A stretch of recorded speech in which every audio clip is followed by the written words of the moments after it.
What's up? What's up? What's up? What's up? What's up? What's up? What's up? What is up? How are y'all doing today? My goodness, it is finally Friday. You already know what that means. That means we're about to come together, have us a good old time. Guys, we are here. It is finally time.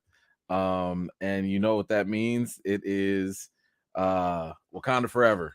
It is out and people are getting a chance to watch it. Now, let me just kick this off real early. Okay. I don't know how this is gonna go yet. I don't know. I have a lot of stuff that I need to do, um, not only tonight, but also just for this weekend. Like my weekend is I, listen, it's busy. Um, I have a lot of content that I want to make for you guys. So, for example, um, there's a nice little Easter egg in Black Panther Wakanda Forever that I haven't seen anyone talk about.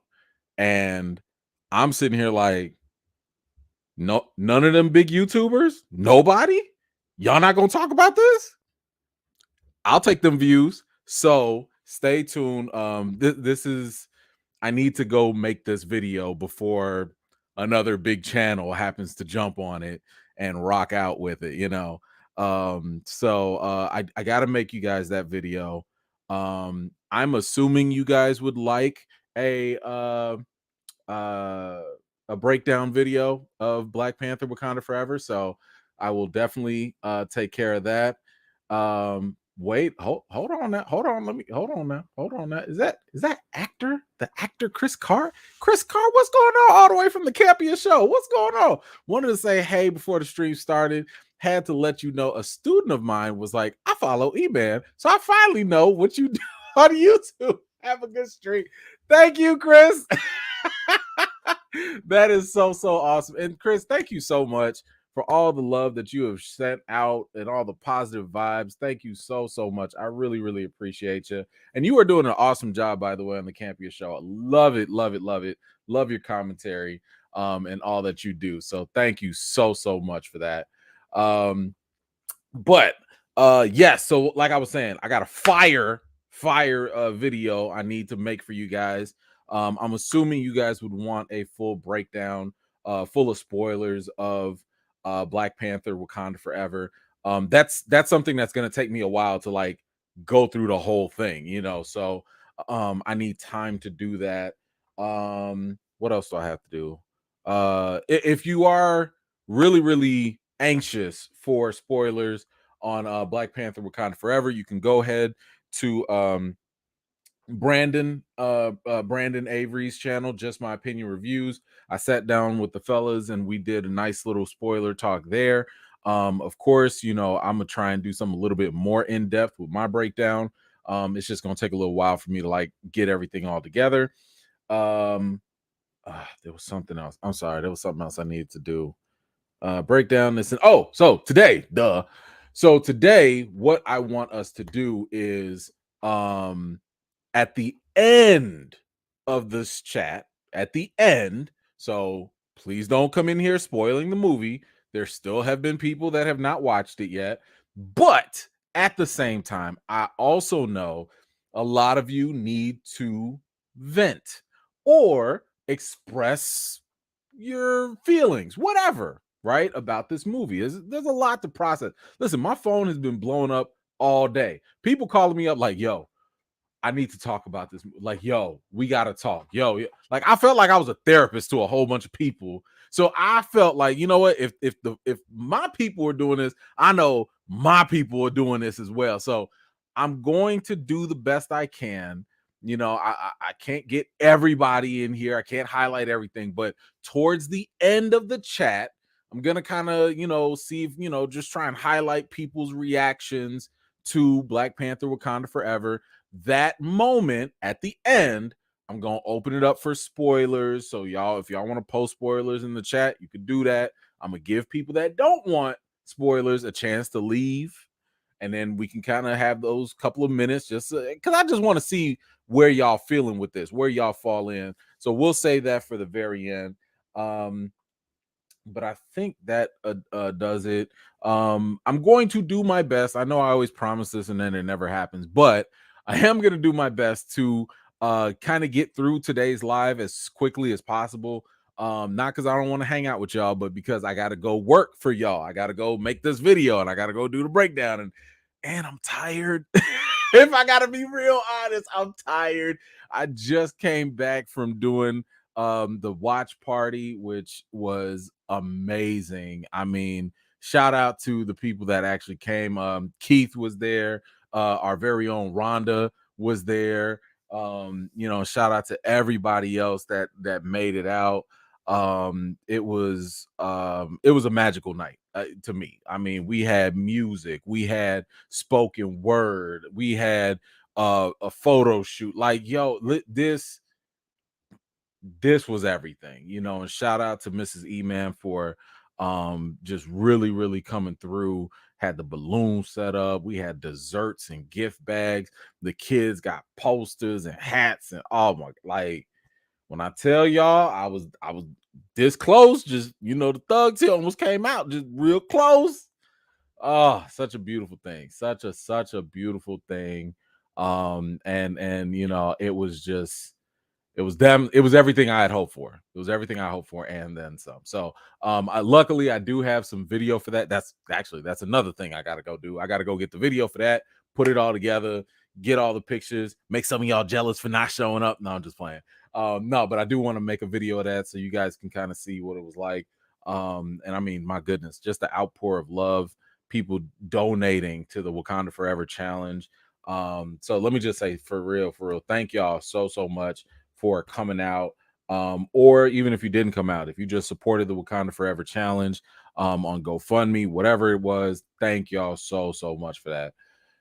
Okay, let me now that I got all those housekeeping notes out, let's see who's in the building. Let's say what's up, and then we're gonna get to this news.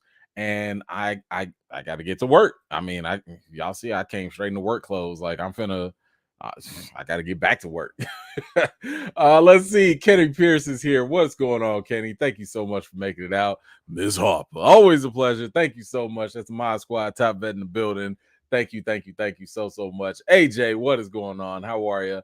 Thank you so much. Deborah Rodriguez, how are you doing? Thank you so much for making it out. Cynthia Charles is in the building. How are you doing? My man, Mr. Crush, is here as well. What's going on? Hello, Wilbur. How are you?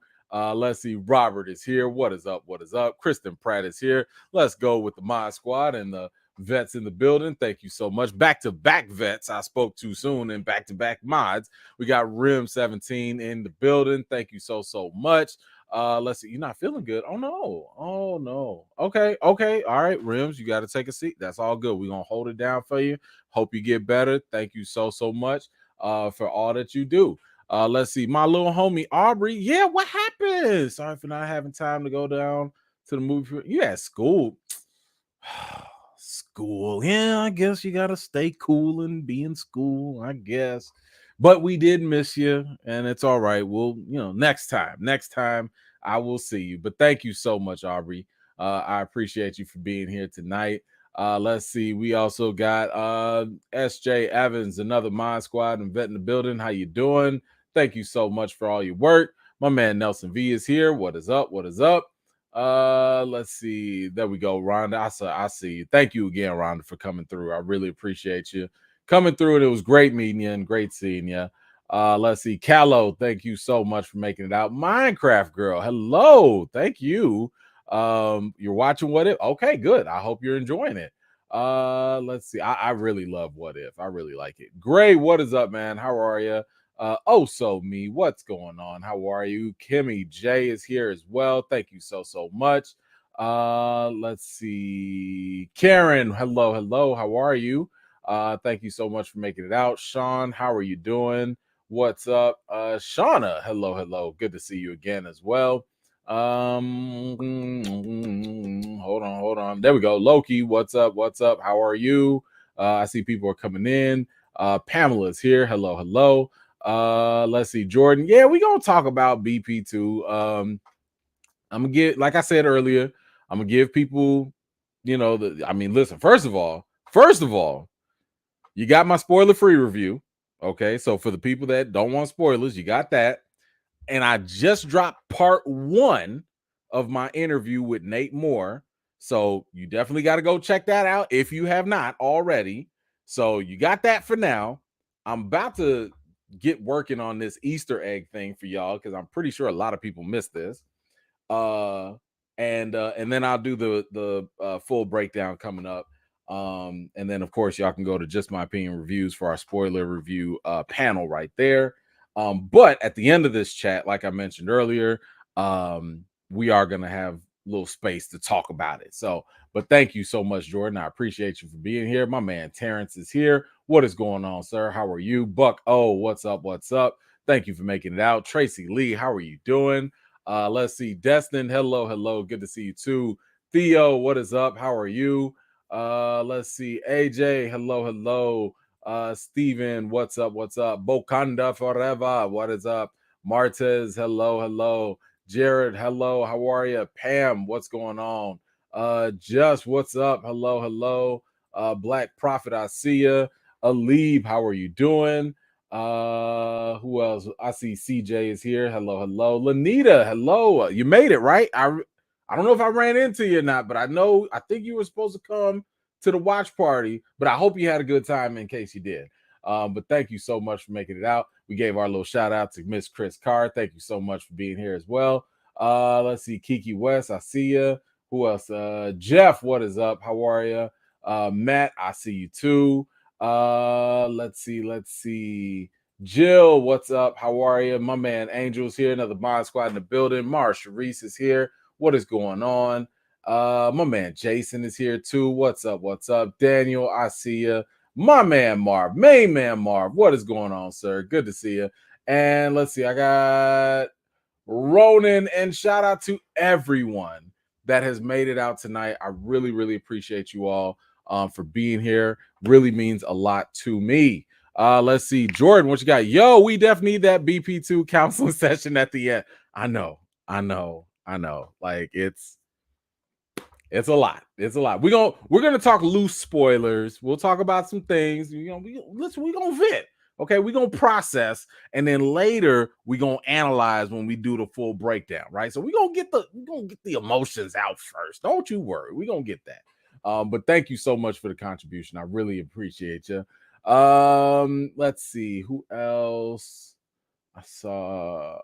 Was that it? Okay. Oh, wait, there we go. Wait, whoa. Too many coming in. All right, hold on. AJ, what you got? I know you love that Game of War. Ragnarok is out. I am, but I am very ashamed to say that I am behind on my Game of War or God of War. Where did I leave off? Am I on 3? I think I finished 3, but I need to play 4. Yeah, I think I finished 3, but I definitely need to play 4. And then I'll be jumping on Ragnarok right after that. But now you got to get me back into video games, and it's been so long. Because here's the thing: if I get into video games, something else is gonna slack. I don't know what that is. I just don't want it to be the YouTube and the videos. And listen, I don't, because when I'm playing, I'm playing. Okay, when I'm playing, I'm playing. So that's the only thing. Like I'll be telling my wife, like, look, don't talk to me right now. I'm Batman. Gotham needs some saving. Leave me alone. Okay. So for a good 3-4 weeks, don't nobody mess with me until Gotham is safe. Okay. So anyway. All right. Thank you so much for that. Appreciate you. Howard, thank you so much for your contribution. Don't know where your comment is, but I appreciate you nevertheless. Oh man. Okay. So we got to get into some of the commentary and some of the news. And I'm mad because this is a terrible segue because it hurts. We got some terrible news today, and that is the legend, the iconic, the GOAT, Kevin Conroy has passed away. In case you didn't know, Kevin Conroy has been probably the most recognizable, definitive voices of Batman, especially Batman the Animated Series. Like one of the greatest versions of Batman that has ever been made. I gotta say this definitely hurt. If I'm not mistaken, he was also battling cancer. But my goodness, this guy's career is it's unparalleled in terms of voice acting, in my opinion. I mean, just when I think of Batman, his voice comes to mind. I mean, the same way James Earl Jones will forever be Mufasa. You know what I'm saying? To forever be Darth Vader. Like Kevin Conroy, man. Like that's Batman. Like I've told y'all I love me Michael Keaton. I told y'all that, but man, listen, that competition right there, whoo-hoo, man, that he is nothing short of iconic and legendary. His work will never be forgotten. And again, whenever we lose these greats, I always say, like, as long as everybody got something good to say, you lived a good life. And I ain't heard nobody ever say nothing bad about Kevin Conroy. So shout out to him. Shout out to the family, condolences to them as well. And he is absolutely going to be missed for sure. But my goodness, that's we losing legends. I don't like it. That's my childhood, like right there. Like that's the way Batman. Like anytime they had somebody else voice Batman, I was like, who this? Like who that ain't Batman. Who that? I mean, I'm starting to kind of get used to some of the other people, but I'm like, man, but when Kevin Conroy get on that track, it's a different story. Now I'm paying attention. Now I'm like, oh, Batman in the house, but anyway. How are y'all feeling? Y'all have, what were like some of your favorite roles from Kevin Conroy? Was it the animated series? Was maybe some of the movies? He did do a live action cameo. I forget, what was it on Titans? No, it wasn't on Titans. It was on one of the DC shows where he was like a version of Batman. I thought that was just dope. I didn't watch it, but I thought it was a dope concept. But just let me know what's your favorite thing about Kevin Conroy in the comments, and like just what you'll remember the most. But thank you so much for commenting on that. Let's see, JRZY Jersey. Okay, Jersey. I'm gonna go with Jersey. All right. What's good, man? I really couldn't understand your angle on the movie, but I finally watched it. I still think you were a bit critical, but I understand why. Keep up your good work, my guy. I appreciate it. Well, thank you so much for that. I appreciate you. Yes, I'm critical because I'm a movie critic. It's my job. Like I criticize. That's what we do. But no, like it's I think the other thing people have to understand is the fact that, like, especially if you're referring to my spoiler-free review, there are things I can't talk about because of spoilers. So there are things that I can't fully articulate because I have to refrain from spoilers. Now, hopefully, by going through and doing a full breakdown, maybe it'll make more sense for people, because I know some people are like, oh man, you're reaching. Oh man. Well, I'm like, I don't come up with these things for nothing. Like, I didn't go watch this movie 4 times and just be like, let me find every bad thing to say. Like, nah, like I look for good things. I look for bad things. I look for what they're trying to communicate to me. And if it doesn't work, I write it down. If it did work, I write it down. So, it's the job of a critic. What can I say? But thank you so much for supporting the channel like that. I really, really appreciate you. All right, let's move on to the next topic. Looks like we might get something for the first time ever, and that is something live from Netflix. Now, it's interesting because Netflix, I will say, for a streaming platform, I have to give them credit for how much they really do turn it up in terms of like keeping things fresh. Like they're constantly doing little things to keep from being completely stale, right? So because I remember they did the interactive stuff. If you watch Black Mirror, they do something where like you can choose your own adventure, choose your own ending. I thought that was actually kind of cool. The one time I think I've seen something like that was like on home DVDs or something like that. But The fact that Netflix has that built in now, I'm like, yo, that's a nice way to kind of keep people going. And now apparently it looks like they're going to be doing something else, which isn't like revolutionary, but it kind of is for streaming just a little bit. And well, they're using a very popular name to get that going, and that is Chris Rock, because he is going to make history with the very first live Netflix special. Yes. So he is going to be the first artist to perform live on Netflix, and they just announced this earlier today. And I think this is going to be streaming in early 2023. They'll have some more dates and all that later. Netflix said Chris Rock is one of the most iconic and important comedic voices of our generation. We're thrilled the entire world will be able to experience a live Chris Rock comedy event and be part of Netflix history. This will be an unforgettable moment, and we're so honored that Chris is carrying this torch. So here's one thing. Two things actually. One, I know Chris Rock has really good name recognition. He's one of my top favorite comedians, stand-up comedians. I feel as though this might not have been the best choice to make your very first live debut for Netflix. In my opinion, I think they should have gone with Dave Chappelle. Now, I don't know if that was in the works and maybe it just didn't work out or whatever, but I'm thinking to myself, like, Dave Chappelle would have brought a larger fan base. He has more name recognition, and he also has a little controversy, that follows him. So you got the fans, you got the name, and you got the controversy. That's a perfect mix for a huge debut. Now, the second reason why I'm a little iffy about this, me and the wife, we went out when Chris Rock came here to Chicago.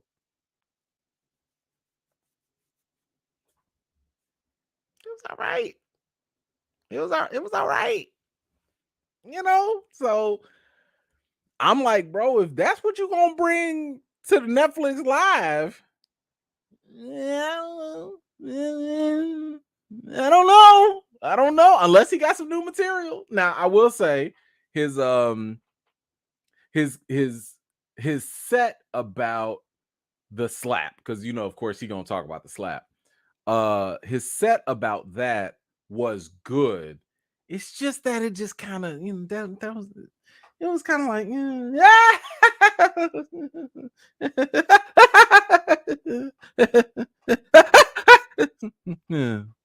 And that was it. Like that was the show. It wasn't terrible. Don't get me wrong. It was not a terrible set, but I'm sitting here like, that's it. Okay. All right. And I think it didn't help because just a couple months before that, we just got done watching. Me and the wife went out to see Kevin Hart when he came out to Chicago. And I have been very critical of Kevin Hart's last two stand-ups. That Netflix one, when he was in the basement, trash, bro. That was trash. I know we was in the pandemic. I know we was locked inside. I would have watched Tiger King Part 8 before I watched that other stand-up again from Kevin Hart when he was in his basement. That was terrible. And then his other one, What Now? That was not good either. My man sitting here talking about his rich people problems. Not funny. I can't relate to your rich people problems, and therefore it's not funny. Okay. So Kevin Hart was slacking, but my man got back in his bag now. Like, I mean, his more recent stand-up that he's doing, I don't know if he got a special coming out or not, but his more recent stand-up, hilarious. I'm talking about seriously funny, laugh at my pain, hilarious. So yes, coming off of Kevin Hart's show and then walking into Chris Rock's, I was like, man, like if there was two doors, Kevin Hart and Chris Rock, I'd be like, all right, let's go. Let's scoot on over to Kevin Hart, So anyway, I don't know. Are y'all interested in watching Chris Rock go live on Netflix. You know, I don't know, like, whether you like Chris Rock or not, I'm just sitting here wondering, like, what's the big deal if it's live?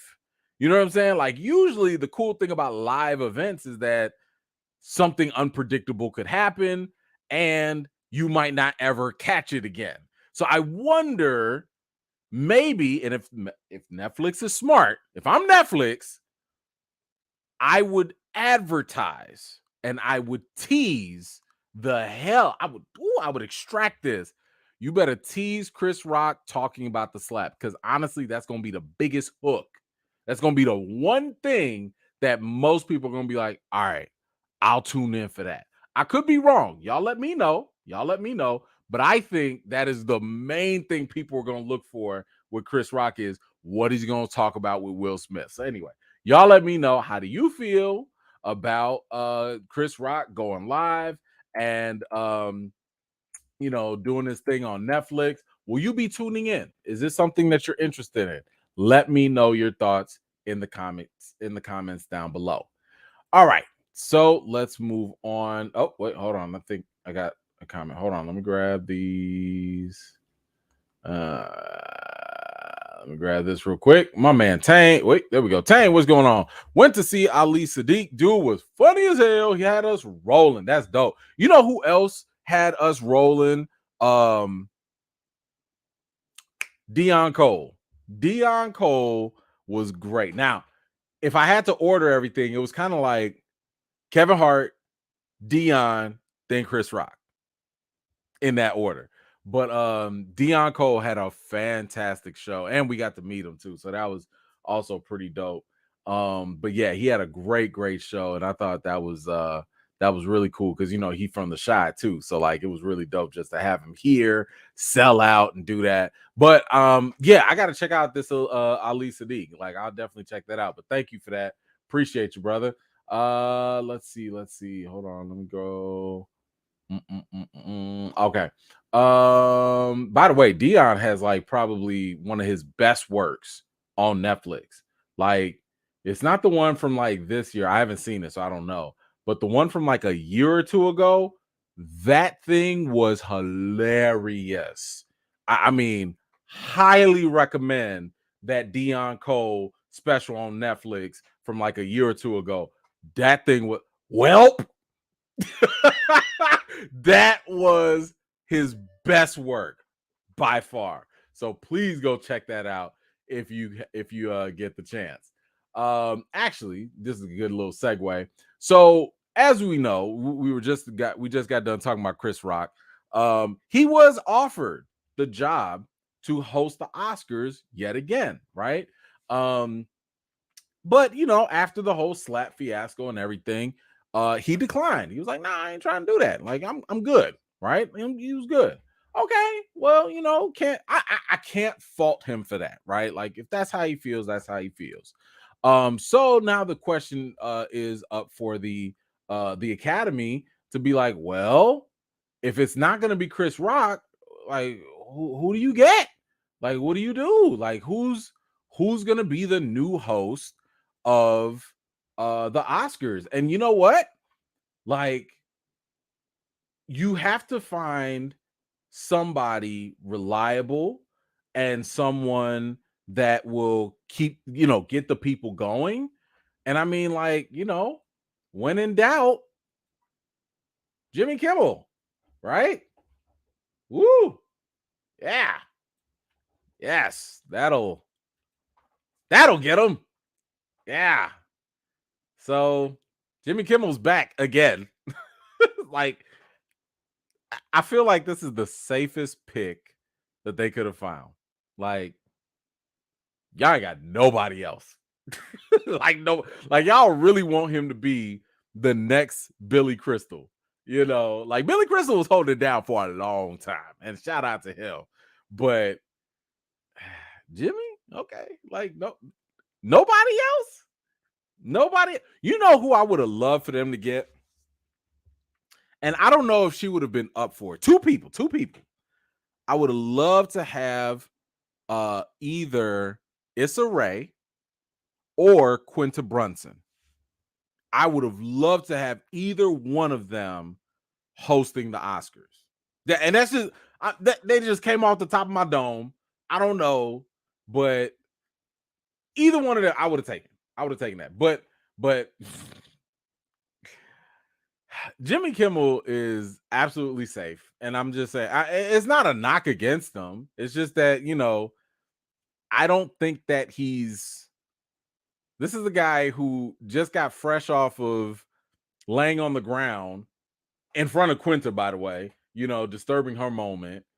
And he, ain't nobody really, like, the little bit of backlash that he got instantly went away. So it's kind of like, I think America loves him. I think people are like, we like Jimmy and we just gonna roll with it. So I don't know. I think that the best thing the Oscars could do, and obviously they're not because they have their policy. Best thing would have been to invite Will Smith, but they can't. He's not allowed to attend. And he cannot even come in virtually either. So there goes the Will Smith thing. But my question for y'all is, how do you feel about this news with Jimmy Kimmel coming back to the Oscars?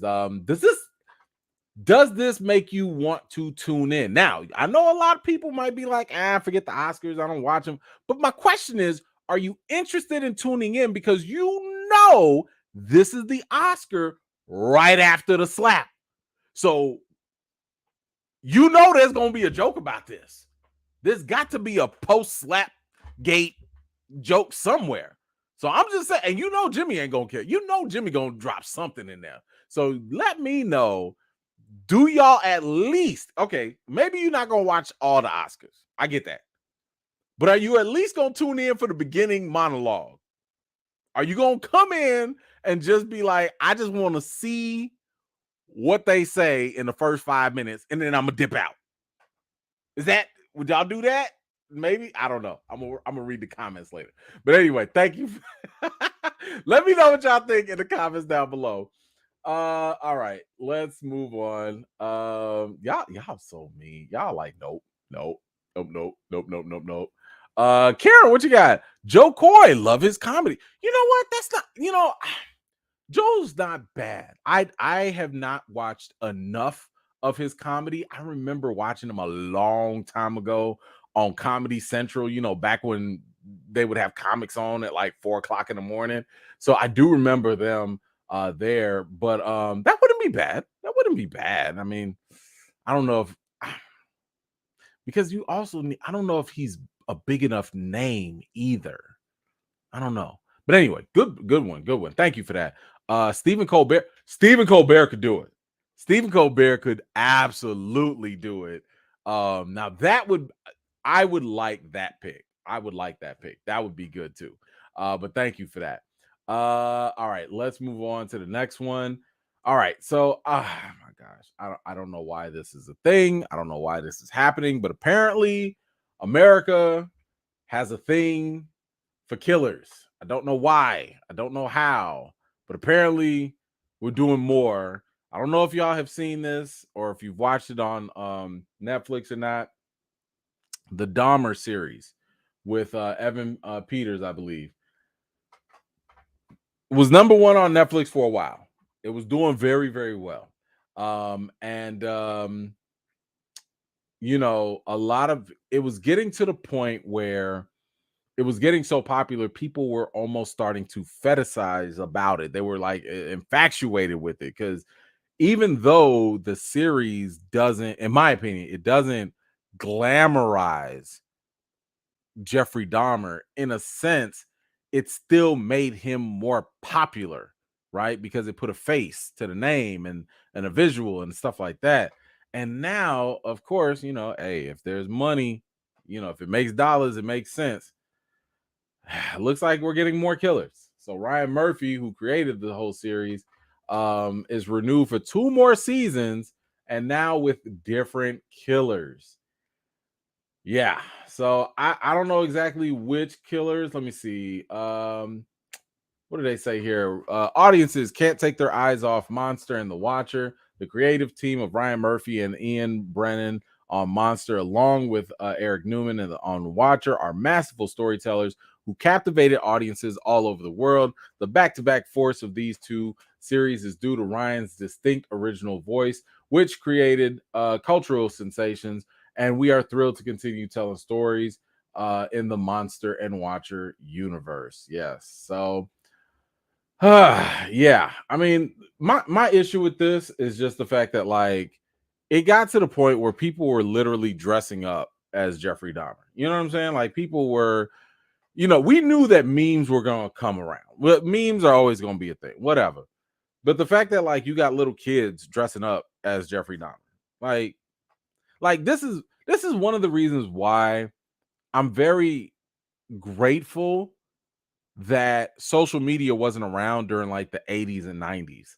Because if it was, I mean, could you imagine, you know, the OJ Simpson trial with social media? Could you imagine um I don't know, one of the bombers, the Oklahoma City bomber with social media? You know what I'm saying? Like there was so many radical crazy things that was going on, and in my opinions, and I know it's ironic because I'm on social media, but in my opinion, social media is like screwed up so many people's minds that like you literally glorify this stuff. I mean, even back in the day when it came to serial killers, they were getting fan mail in jail.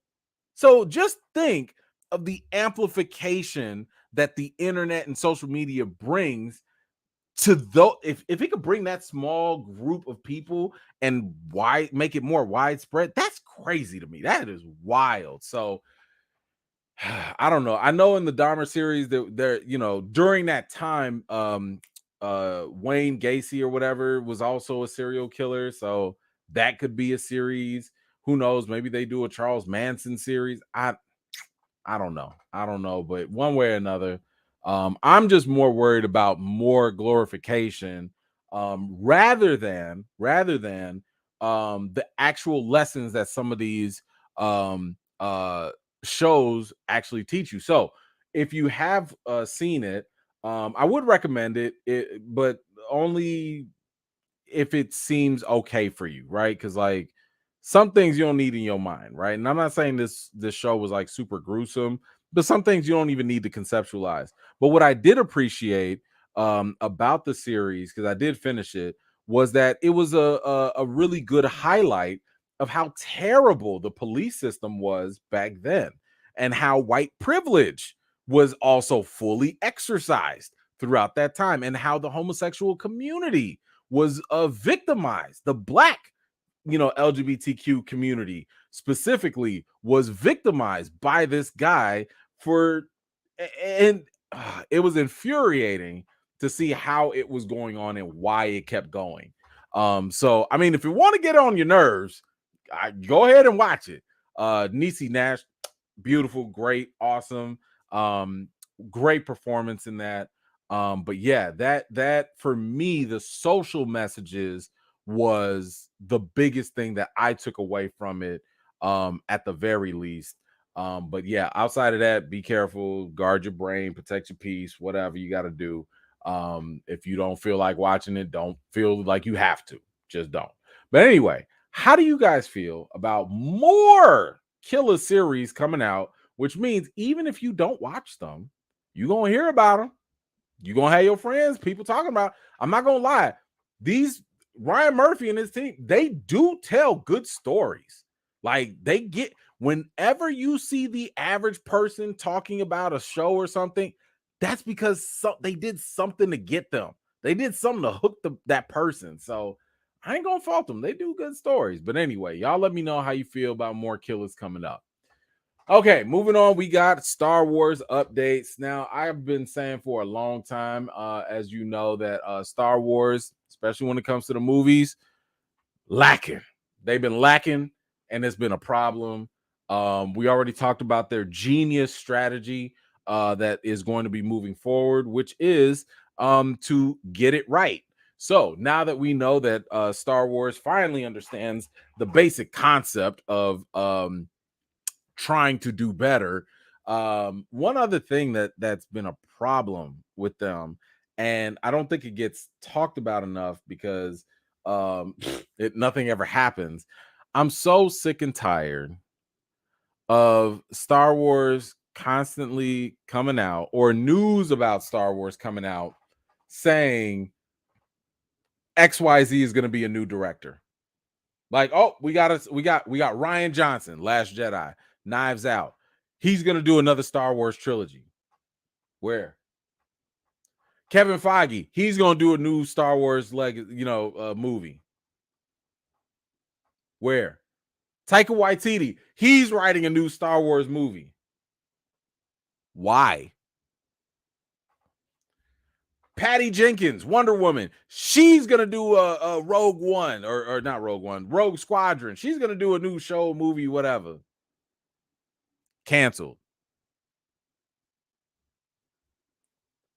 So now, just to add on to the list, Sean Levy, he's in talks to direct a Star Wars film after he does Deadpool 3 and the final episodes of Stranger Things. I don't care. I don't care.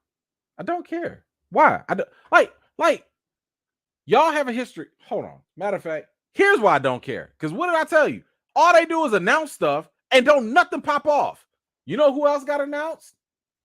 This guy, devotion filmmaker JD Dillard, no longer developing Star Wars for Lucasfilm. He was supposed to do it. We might have had like an actual I don't know what movie he was going to do. We finally got a brother. He would have been the first brother to direct the Star Wars movie. The first. Here's the thing. There's never been a person of color to direct a Star Wars movie at all. Ever. 97% have been white in terms of the creative process for Star Wars. Writers, directors, all of that. 97%. And mostly men. Taika Waititi might be the first person of color. I don't know if I think he identifies as a person of color, but he would be the only one if his movie actually gets made. Why are we doing this? He was announced like years ago that he was doing something. Now that's gone. Then we got this guy. He's announced for something, but how long before he's gone? I don't believe nothing Star Wars says until they show me that they're actually shooting. Show me that you are actually shooting. Show me a trailer, because outside of that, I don't believe you. I don't know when y'all gonna make another movie, because right now I don't trust y'all. Because every time you say something, who knows if it's actually gonna pan out. The only thing y'all can do well so far are the TV series. The TV series so far have been good. Sorry, Boba Fett, we ain't talking about you. But so far, the other ones have been decent. I have not finished Andor, so I can't comment on that yet. But it's a problem. This is exactly why I have trust issues with Star Wars. But there is one thing that's got me a little excited now. This is because it is a series and not a movie. So there's one thing that's got me excited, and that is the Acolyte. Okay. So the Acolyte, from what I understand, is definitely going to be something very, very different. And I cannot wait. Okay. I cannot wait. Now, what I like here is the fact that this takes place during the High Republic, I believe, so this is like when the Jedis were on top. This is when, everything was like just great. Okay. Everything was Force gravy with the Jedi at this time, because the Sith were nothing. They were just, it wasn't a thing. So here's the thing. We actually got a plot synopsis of the Acolyte. And it says here that the Acolyte is a mystery thriller that will take viewers into a galaxy of shadowy secrets and emerging dark side powers in the final days of the High Republic era. A former Padawan reunites with her Jedi Master to investigate a series of crimes, but the forces they confront are more sinister than they ever anticipated. Okay. Listen. I like this. I hope. I don't know any of the previous Star Wars lore. I didn't read no comics. I don't know. I just hope that this series ends on a dark note. I hope this series ends with leaving us with a sense of dread. I hope this series, when it's done, when it's finished, we sitting here like, oh, so that's why y'all scared of the Sith. So and the fact that they said it's a mystery thriller, okay, get this mystery thriller together. Like, okay, you know what I'm saying? Like, I hope, first of all, especially if you're a mystery, don't be predictable now. That's the worst thing any mystery can do. Don't be predictable. Keep us on the edge of our seats. Give us some good action, you know. So I don't want to say I'm super excited, but I'm very anxious. I want this to work. I've been waiting for some stuff. And if you heard, not a peep about Skywalker, nothing. Yes. I don't need to hear nothing. I'm done with the Skywalker. I'm good. The only Skywalker story I ever want to hear is Luke's lost years. When Luke was in his prime and he was running away from the Empire. That's the only Skywalker I care about at that point. That's the only story. Outside of that, give me everything else. Show me the rest of this whole thing. You know, look, and I told y'all this is a good time to give me some more Mace Windu. I don't know when this take place. I don't know if Mace Windu was born. Yo, I told y'all, go to his planet. Go to Planet Windu. Go talk to them Winduians. Talk to them Windoodles. I don't care. I want some more Windus. Please. Sheesh. I want to see this man balance the dark and the light and do the. Come on now. My goodness. Ooh. Anyway, how are you feeling about the Acolyte? Is it getting you also a little interested, or are you on wait and see mode? Are you just kind of like, I don't know, maybe or are you turned off by Star Wars at this point? Let me know what you think. All right. What we got here? Stop killing Wakanda ruler. Star Wars only exists on Disney Plus until I see a movie trailer. That's it. For real. Yes. Because I don't trust none of them. They can sit here and say Steven Spielberg is going to direct a Star Wars movie. I don't believe you until I see a trailer. Stop it. I don't. Y'all be just lying to folks. Ugh. Anyway, let's move on to the next one here. Okay. So actually, let me load this up real quick for y'all because I remember with James. I saw James post a while ago, and I've told y'all about DC's perfect casting and who DC should be casting to be basically, if not a better cast than Robert Downey as Tony Stark. And a lot of that has to be with Jason Momoa. Yes, because Jason Momoa, in my opinion, I know why he was cast as Aquaman. It was really just for Aquaman to stop being made fun of and stuff like that. I get that. You needed a macho man, a machismo kind of guy to really get people to take Aquaman seriously. I get that. But let me tell you something. Jason Momoa was not it. He accomplished that goal, but he's not it in terms of Aquaman. He ain't got to be Aquaman. You know who he needs to be? And I've told y'all this before. My man needs to be he needs to be Lobo. He needs to be Lobo, okay? That will be the best role for Jason Momoa. It is literally the role he was born to play. If he's not Lobo, DC is messing completely up. Period. So, I do want to let me grab. Hold on, we got to grab it real quick because I got to grab the headphones. Where we at? Let's grab the headphones real quick.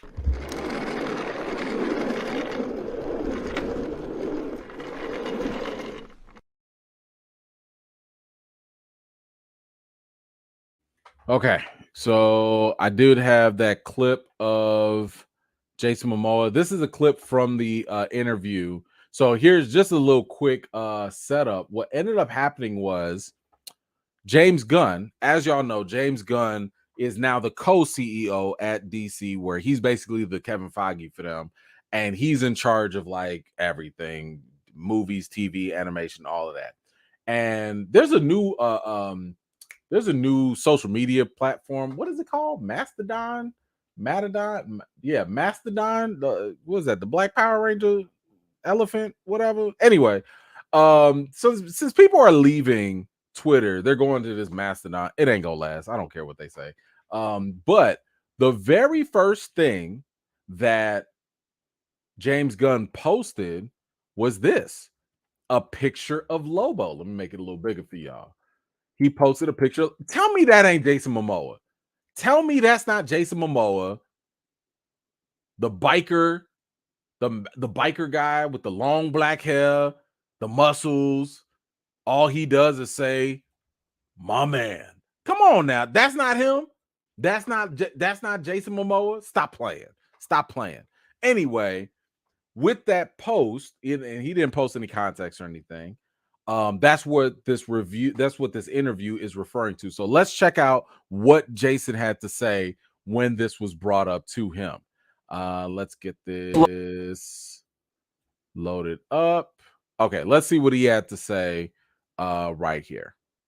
You mentioned your dream with James Gunn and Peter Safran. I saw James post Lobo. Are those two? Did he really? He posted a photo of Lobo. Show me. He posted a photo of Lobo on Mastodon to say, I'm on this app too, with a tease of Lobo. Is your statement and his post connected at all? Fair enough. Well, everyone knows I'm a comic book fan, and so the comic that I collect the most, and I have every comic there is, you can do your research and find out what it is. We ain't got to do no research. It's Lobo, okay? It's Lobo. All right, we ain't got to play that game. It's Lobo. So I would just say DC is in an opportunity right now. You still got the Flash coming up. Flash can reset everything. Recast Aquaman. Recast him. Just recast him. Make Jason Momoa Lobo. Okay. And that's no slight against him, for Aquaman. I'm sure Aquaman 2 is going to be good enough. I'm sure it's going to make money. That's not a slight. It's just the fact that you literally have him in a position where he could be even better, in a better role, in an easier role. He literally talks like the character. He does everything the character does in real life. It's not that hard, Oh, I don't know what else to tell you. I mean, if you've never watched, let me see if I can get it.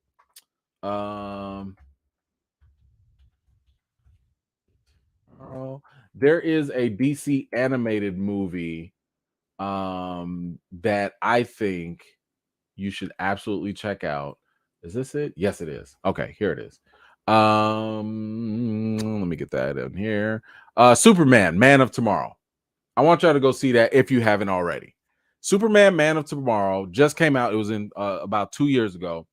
It is probably one of the greatest depictions of Superman, in my opinion, in recent times. I would say the story is better than Man of Steel.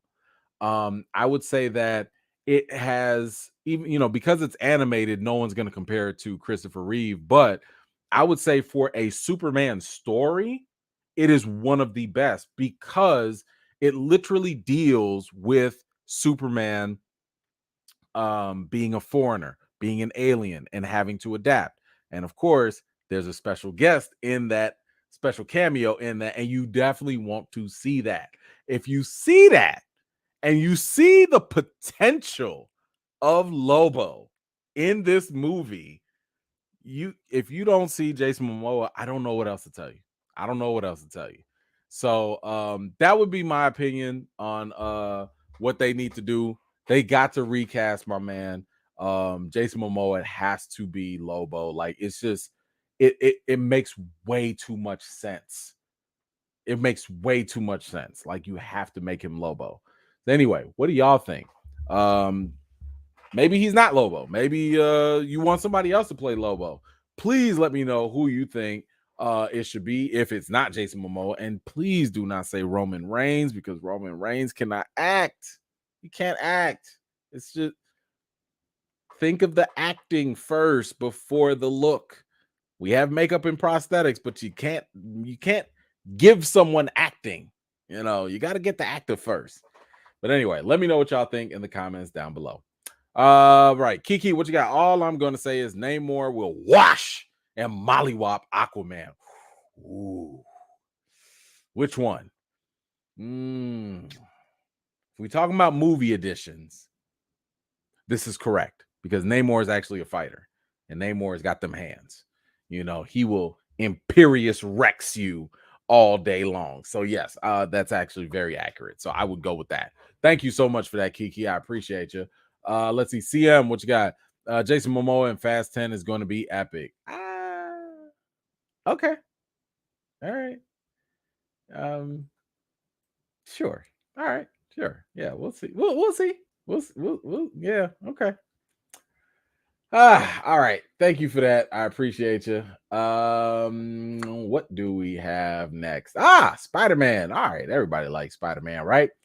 So we have some new updates. Now, these are things that you know, have been rumored, but also, you know, from I would say somewhat reliable sources. But I don't think, look, I don't think there was ever any doubt that this was gonna happen. But y'all, Tom Holland's coming back.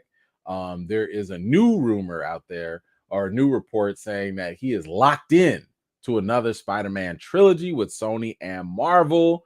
Let's see, this is coming back. Let's see, where does this come from? This is coming from the Hot Mic with Jeff Snyder. Again, this is the same guy that broke the news, that broke the report about Harrison Ford being recast and stuff like that. So, you know, so far my man's got a pretty good track record so far, okay? But he says that there is another trilogy for sure, and he had heard that Holland had closed the deal, but it's not confirmed. It's not confirmed. Okay, we can take that. You know what I'm saying? We can take that for now. But here's the thing, though, and this is why I believe it don't matter whether it's confirmed or not. My man is coming back. Y'all remember? Okay, we have a Sony Marvel deal that was going on. However, back in what was that, 2015, something like that, there was a Sony leak, and during the Sony leak, the head producer at Sony, Amy Pascal, got fired, right? But even though she got fired from Sony, she still was attached to the Spider-Man movies, right? So she's an independent player. Let's just kind of put it that way, right? Now, she's also the reason why her and Kevin Feige got together and they got this whole partnership going with Sony and Marvel. Okay, let's keep that in mind. Let's not forget that there was an interview. I'm sorry, I don't have it pulled up right now, but there was an interview where Kevin Feige and somebody was asking, like, okay, we just got Spider-Man No Way Home. What are we going to do? Like, what's next? And Kevin Feige, you know, Kevin Feige tight-lipped about everything. You know, Kevin Feige going to be like, hey, you know, we'll see. We don't know what the future holds. You know, maybe there'll be a Spider-Man 4. We don't know. Amy Pascal, she was like, we finna do another trilogy, y'all. It's going to be like 1511 Spider-Man coming up. We going to do another trilogy.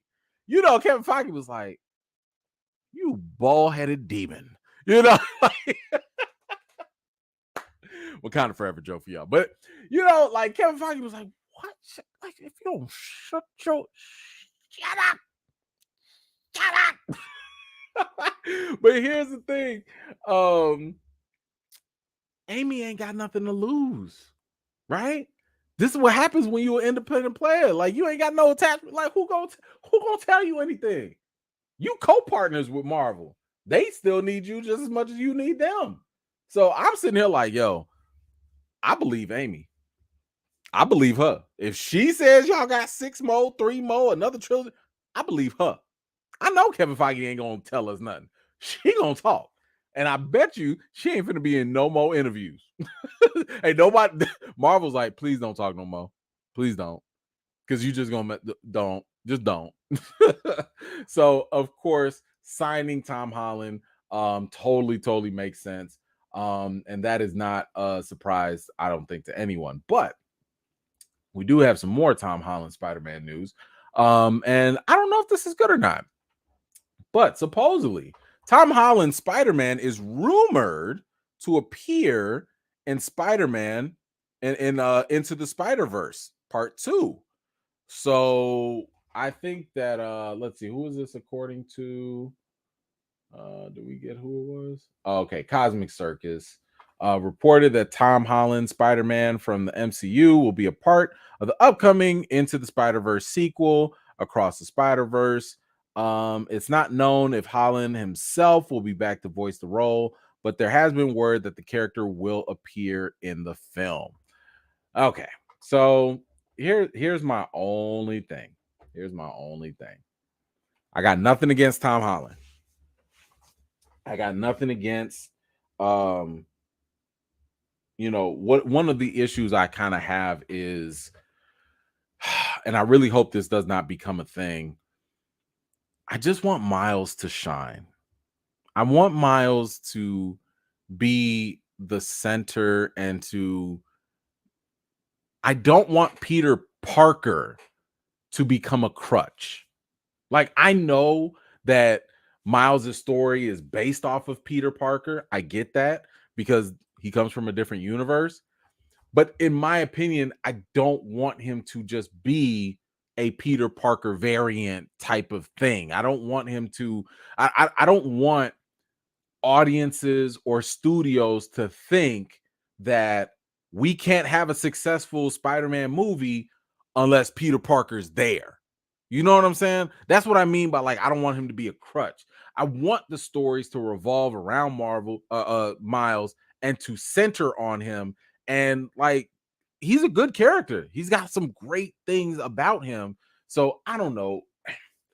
Maybe it's just a quick little cameo. And if it is, that's fine. I'm not going to trip over that. But I just hope that they don't, because the first movie, even though, yes, Miles was obviously the lead, Peter Parker was still there. Like, he was literally his tag team partner, like, the whole time. You know what I'm saying? And I'm like, yo, like, Spider-Man has enough. He has enough spotlight. Miles is a big boy now. Let us grow with Miles. And, hey, bring in Spider-Gwen. That's cool. If you want to bring in, what is it? Miguel from 2099. Sure. Yeah. Okay. That's fine. But I'm like, yo, like, are we good? Can we be good on the Peter Parkers? Like, we get it. Spider-Man, I don't know. This is just me.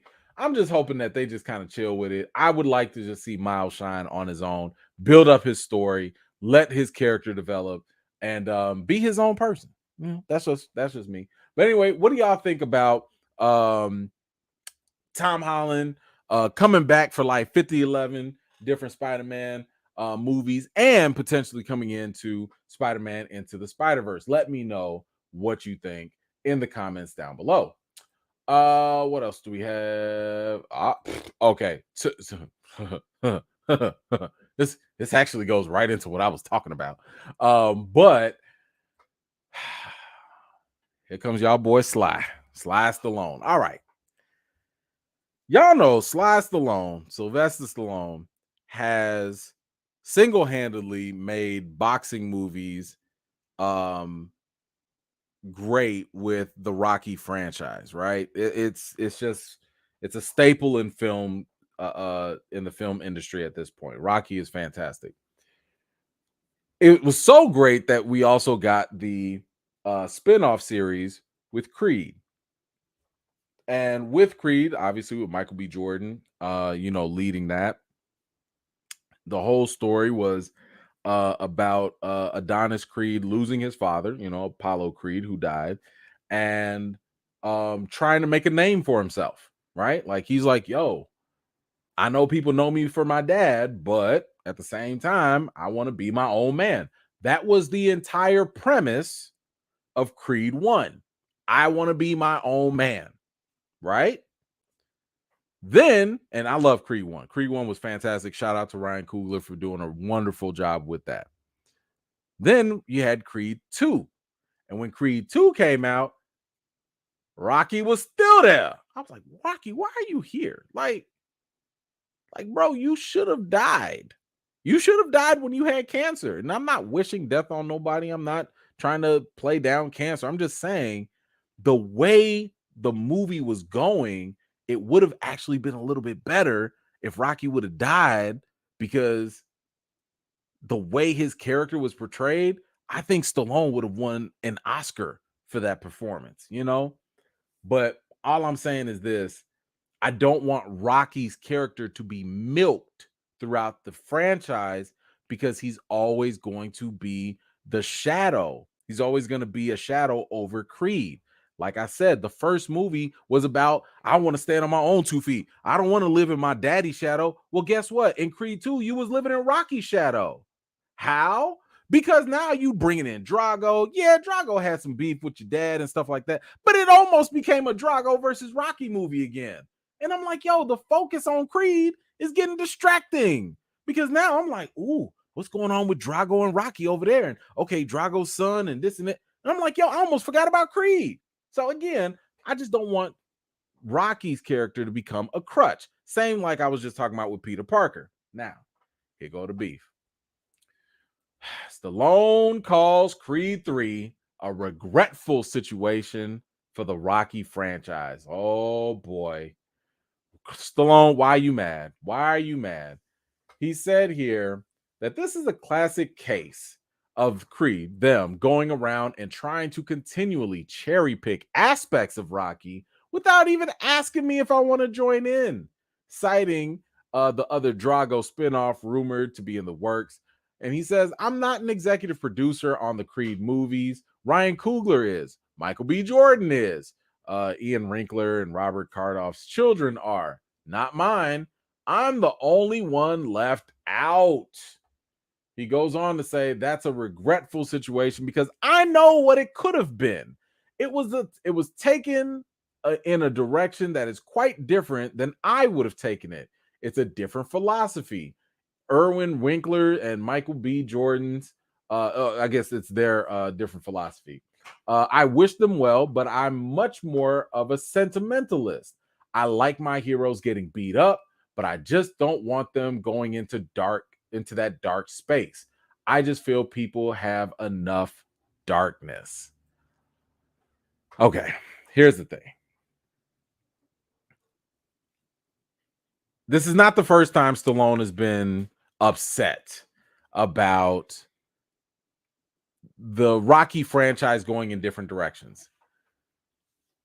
First of all, I'm like, you have money. Why don't you buy the rights? If you can. If you could buy the rights, just buy the rights. Because it feels like, and I understand his frustration because he created the character. He wrote the movies and scripts and stuff. So I get it. But I'm like, this is why you need to own your stuff. Like, at some point, I mean, granted, I don't know the business behind it, so I don't know. Maybe he can't buy it, but he's mad that he's not a creative producer. Okay, fine. At the same time, like I said from the jump, the whole premise of Creed, first of all, is a spinoff. What is a spinoff? A spinoff means here goes the actual main thing, and a spinoff goes in another direction. That's the whole point of spinoffs. They branch off and do something different than what you would have wanted. So yes, this is Michael B. Jordan's project. This is his thing. He has paid homage to you. You've been in 2 of the other movies. This third movie, Sly's not in it. And I actually like that because I want to see what happens when Adonis is finally on his own. What happens when he's finally doing a story that ain't got Rocky all in the background? What happens when we actually focus on this one character and we don't have to rely on Rocky? Hey, yo, you know, when you get punched, sometimes life punches you back and you just got to get up when the bell rings. Like, bro, maybe he don't need to hear that. Maybe Creed got to come up with his own type of motivational things. Like, let Creed be Creed, and that's no disrespect to Rocky. You know what I'm saying? Rocky is great. We love Rocky. You know what I'm saying? Rocky, what, 6, 7, whatever? It was trash, but look, we showed up. We still showed up. We got you, bro. But damn, let the man do his thing. If Creed goes into a dark place, let him. That's the point of film, to express, to try different things. Let them do that. Jesus. Anyway, y'all let me know. How do y'all feel about Sly being upset that the spinoff spinned off in a direction that wasn't in line with his and the Rocky franchise? Let me know how you feel. Oh my goodness. I'm just like, bro, you just be complaining about stuff, bro. Like, chill out. All right. This. Oh, yes. Oh, I almost forgot about this. Hold on. Let me get this. Boom. Y'all know, speaking of spinoffs, because we do have another spinoff coming up. We know that John Wick has been, in my opinion, one of the best action flicks. It's not better than The Raid. That's one of the best of all time. It's not better than The Raid or Raid 2. Y'all go watch The Raid if you have not. But after The Raid, John Wick is right up there. After The Raid, John Wick is right up there, okay, for the action and everything. I liked the first one, loved the second one. I was okay with the third one, but but the fourth one, I think they said that we're actually going to take a look at the trailer for the fourth one. I think they said they're going to do 5 in total. But one other thing that's happening is they're also doing a TV series called The Continental. Y'all remember the hotel? They're doing the hotel as well. So that's going to be a whole little TV series on its own. But now it was also announced that they were doing the ballerina. Y'all remember in John Wick 3 when he was running around or whatever and he saw the ballerina people in the background and stuff? Like, that's a whole nother sect of assassin people that I guess ballet and pirouette people to death. I don't know what they do, but the ballerina is going to be a thing. I think Anna de Armas is actually going to be the lead in that as well. But now we just got news that the man himself, that's right, Mr. John Wick, is returning to be in the ballerina spinoff.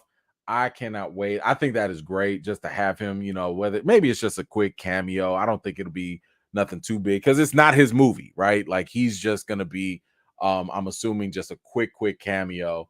But I am absolutely looking forward to this even more. I was interested in the first place because it was just kind of like, I like this whole franchise. I like the world building that they're doing, and I want to see a little more of it, but the fact that you're going to kind of pepper in a little John Wick in there too, that doesn't hurt at all. So I am very, very excited for that.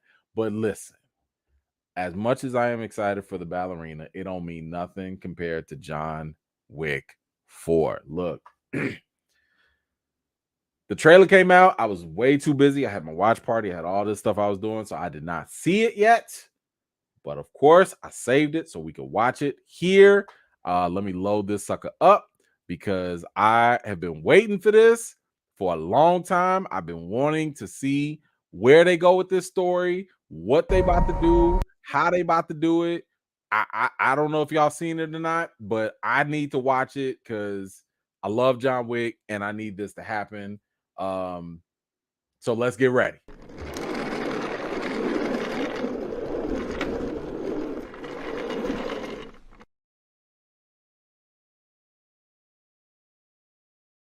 Okay.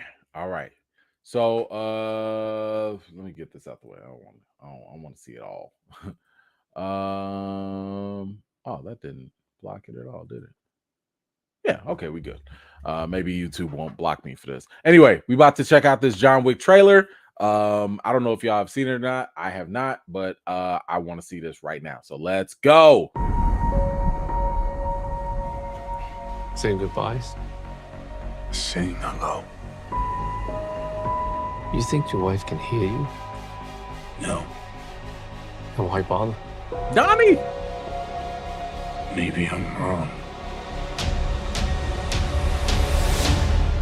You're going to die. Maybe not. Goodbye to you, my trusted friend. A new day is dawning. New ideas, new rules, new management. We've known each other since we were 9 or 10. Who is this? The Marquis de Gramont. Challenge him to single combat. Win or lose, it's a way out. I don't sit at the table. Your family does. Please pray for me. I was the black sheep of the family. Man has to look his best when it's time to get married. Or buried. I'm going to need a gun. Goodbye, my friend, it's hard to die. Okay.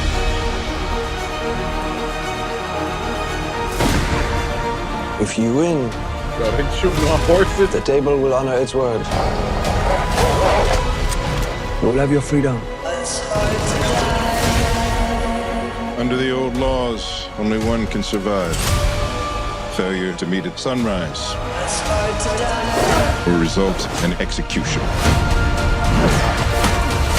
Dang. Last words, Winston? Just have fun, man.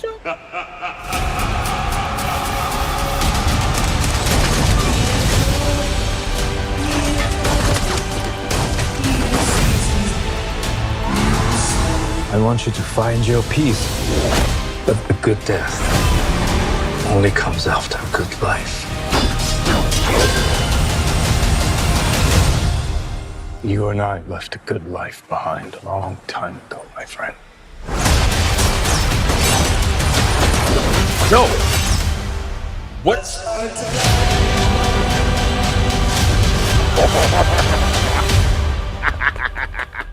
Oh yes.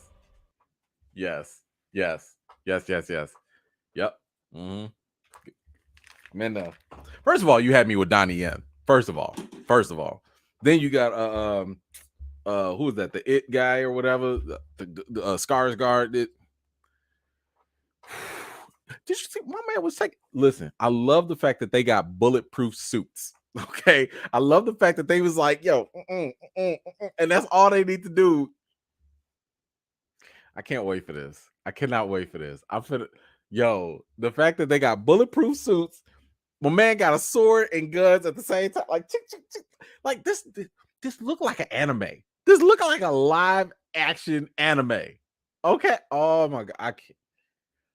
He was beating the mess out of somebody with some nunchucks, like straight to the head. Let me say, one club of a nunchuck, that's enough. My man, boom, boom, boom, boom. Like,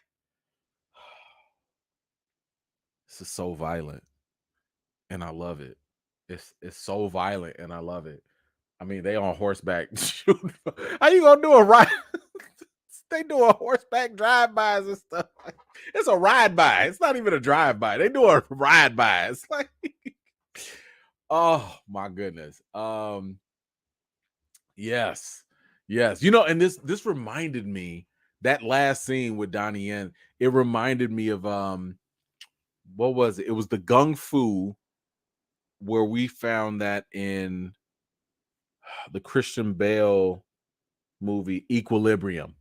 Have y'all seen Equilibrium? It's an old movie, long time. That's when the Gung Fu really listen, Gung Fu and Equilibrium, that's what set it off. Before the Matrix, that, or I don't know if it was before or after, but I know that Equilibrium took it to another level. So if you ever want that, man, I got to go back and watch that. I haven't seen Equilibrium in years, but I am, and they got another dog in there. Man, I'm finna train Kobe. I need Kobe to get some. I don't know. I don't know where I gotta take him, but I need him to go watch some John Wick movies and act like them dogs, because my man be just sitting here barking and he don't do nothing. You know, oh, okay, I'll just lay down. Like Kobe, fake guard dog, bro. All right, we got a comment. Let me grab this. Nelson, Wick 4 gives me the Matrix fighting scene vibes. Yeah. No, totally. It definitely looks like they're borrowing from that. I think every time I see Keanu and Lawrence Fishburne on screen, I feel like I feel like it's a constant wink of we get it, we know, Morpheus, and Neo back at it, which I love. That's great. That is great. So yeah, I would not be surprised if we do get a little bit more reminiscent scenes of of uh of the Matrix. But yeah, thank you. Alib, watch party. Did I hear someone say watch party? You know what? You know what? Maybe. Maybe. Now I'm gonna say this though. Like, watch parties be draining me. Like I told you, I'm trying to wrap this up in a little bit because I'm still tired from the watch party from yesterday.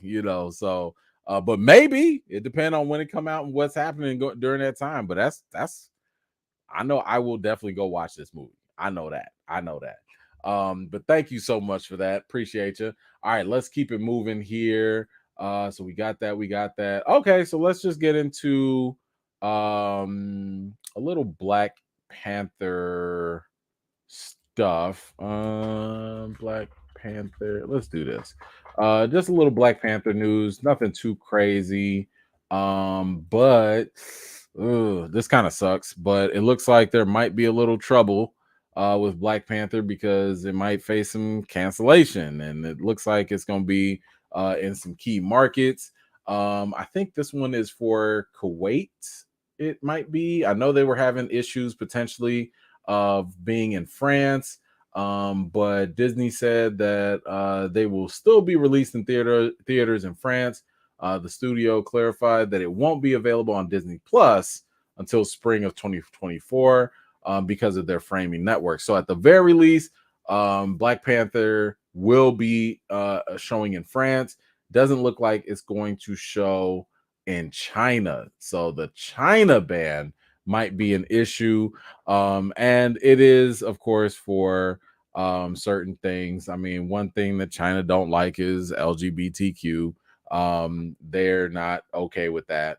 And it says that it's actually also Black Adam. Black Adam is also going to have an issue with trying to get past the censorship. They said something like the last comic book movie that actually made it in China was The Batman.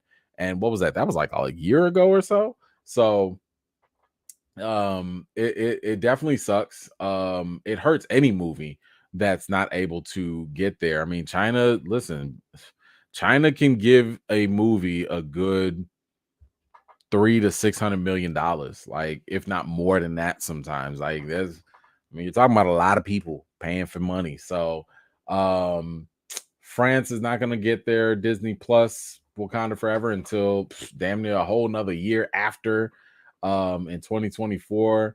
China is not really feeling Black Panther 2. And some of that is because of the LGBTQ scene that's in the film.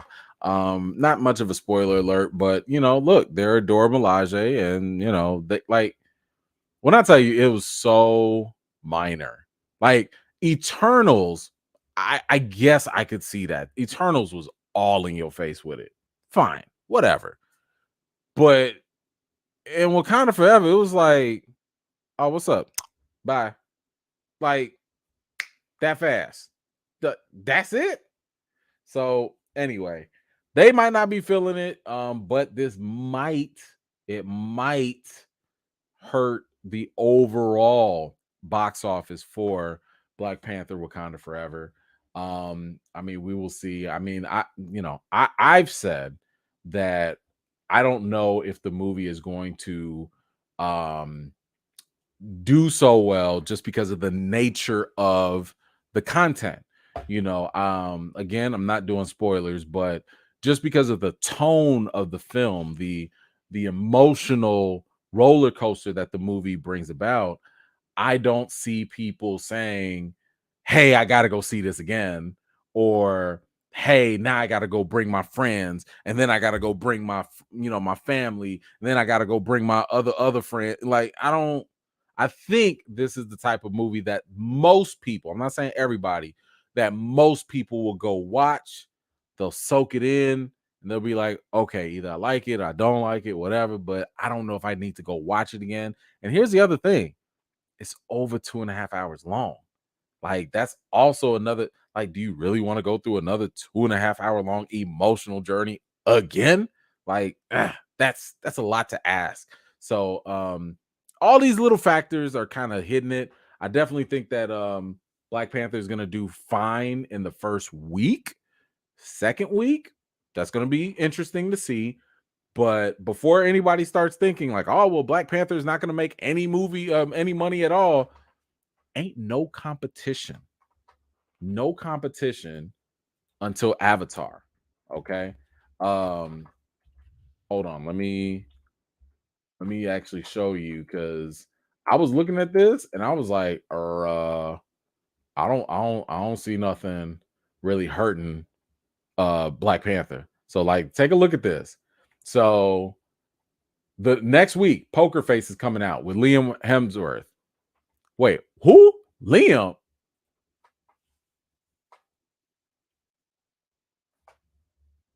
Did y'all know Liam Hemsworth had a movie coming out? Y'all know Liam Hemsworth, right? Like that's the, we got The Witcher at Home. The other Hemsworth brother, the Thor's other little brother. Did y'all know he had a movie coming out? Which one of y'all finna go watch this Liam Hemsworth movie? Just tell. I swear to you, I didn't even notice. I'm looking at this thing. I'm like, because when I saw it, I thought it said, Liam Neeson. I'm like, okay, yeah, I know Liam Neeson finna drop a couple streamable movies. I know that. Liam Hemsworth? Hold on, let me look at this. And he the lead? You got Russell Crowe in the same movie, and Liam Hemsworth is the lead? What's happening? What's happening? Whew, Jesus. Okay. Anyway, that's Wakanda Forever's next challenge. Okay. Then you also have the menu. Maybe. Let's see. Let make that a little bigger. The menu, maybe the menu might do something. I don't know. I haven't seen it yet. I'm supposed to go see it, but I don't know if I have time to screen it. She said this is, I don't know. The Inspection, I heard it's not bad. It could be okay. Wakanda Forever is going to dominate this week. Okay, it's going to be number one again. The Fablemans, this is a Steven Spielberg movie. I don't see this doing very much either, because honestly, like, Steven Spielberg's great, don't get me wrong, but he's not Mr. Big Box Office. This is more of passion project type of thing. This is more of an awards contender, right? Devotion, I haven't seen it, but I heard it's actually really, really good. But I don't know if it's got the bang, so I can definitely see Wakanda Forever taking over that week too. Blackwater, ain't nobody finna watch that. Inconvenient Love, I don't know what that is. Nobody's gonna watch that. Portrait of a Queen, yeah, okay, whatever. Violent Night, now this might be interesting. I don't know if y'all have seen this or the trailer. Maybe we got to do a trailer reaction to this, but if I'm not mistaken, this is kind of like if John Wick was Santa Claus. Like, that's the most I can say about that. So maybe, but it's a comedy. Maybe comedies don't do. I don't know. Is that gonna stand up to Black Panther Wakanda Forever for the people that are waiting? I don't know. I don't think so. It's gonna be kind of tight though. Like, that's a good 2 weeks, and it hasn't hit Disney Plus yet, so maybe not. You got Brendan Fraser in The Whale. A lot of people talking about it, but that's more of an empire. That's more of a awards type of thing. And then finally, you got Avatar: The Way of the Water. Now that is going to have people going to the theater. All them other ones, I don't know. So I'm definitely going to go check out Violent Night. I know that, but I'm just saying, I don't know how much any of these are going to overtake Black Panther Wakanda Forever. I don't know. So we'll have to see. Y'all let me know if you think one of these things are going to maybe be a disruptor or not. Or hey, I would just say that the path is clear for Wakanda Forever to do whatever it needs to do to earn as much money as possible. But a lot of that's also going to depend on other things, word of mouth and stuff like that. All right. Now, before we get to our little therapy session, I did want to share with y'all one thing. This was fascinating to me. Like, y'all, I had no idea. I had never heard of this.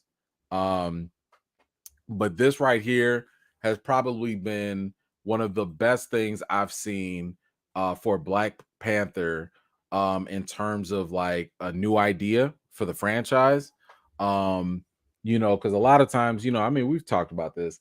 A lot of people have speculated, like, yo, what can the Black Panther franchise do, after the passing of Chadwick Boseman? Like, what can we do to make sure that we really get it going, And I know you guys have had some great ideas. I've presented a couple things as well, but I think this might be it. I think we have finally cracked the case, and this has to be the best idea I've ever heard. So on IGN, they've recently come out with a whole video and everything, and I strongly recommend you go watch it. On IGN, they came out with a brilliant idea that they showed you why Marvel Studios should eventually bring T'Challa back as Black Panther and recast him.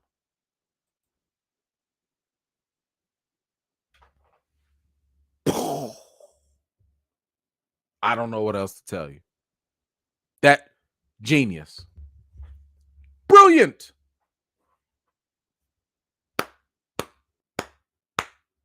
Well, thank you, IGN. Thank you, because I had no idea.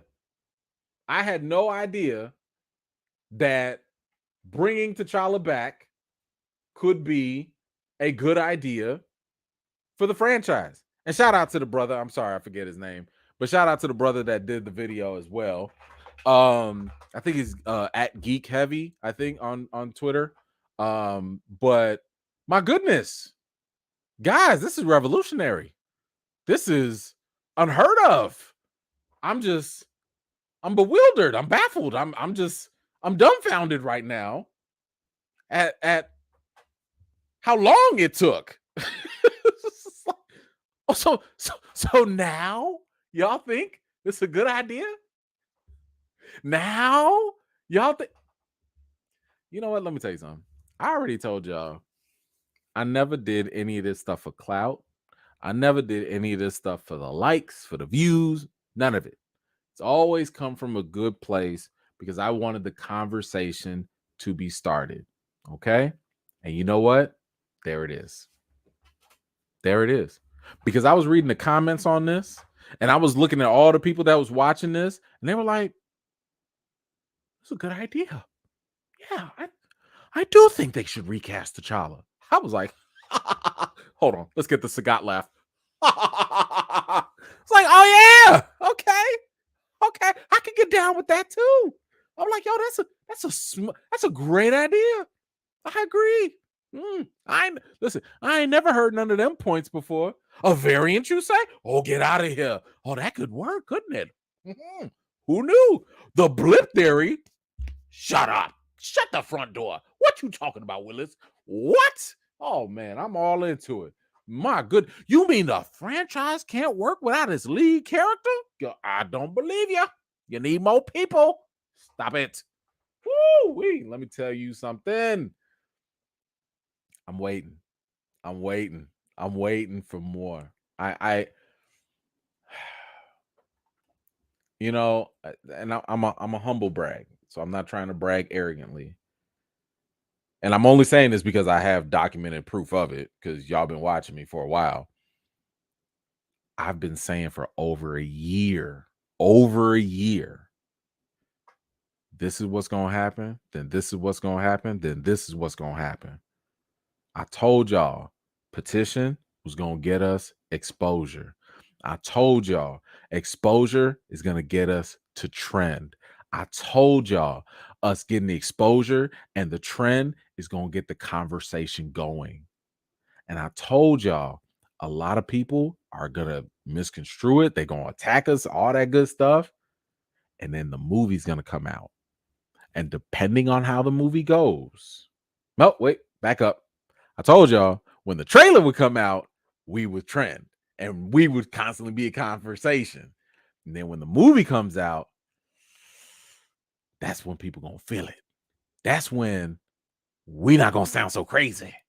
That's when a lot of people are now gonna be more receptive to hearing the messages that we've been talking about for over a year now.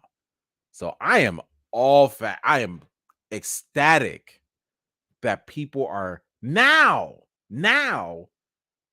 finally coming to terms with at least being reasonable and hearing and understanding the conversation, because we've never been about, at least I've never been about selling Marvel when they have to recast. I've never said exactly how they need to recast. I've specifically done that to respect the cast, crew, and everyone involved. I made sure I did everything I could to respect everybody's opinions and everything. And I was just like, look, y'all, it's fiction.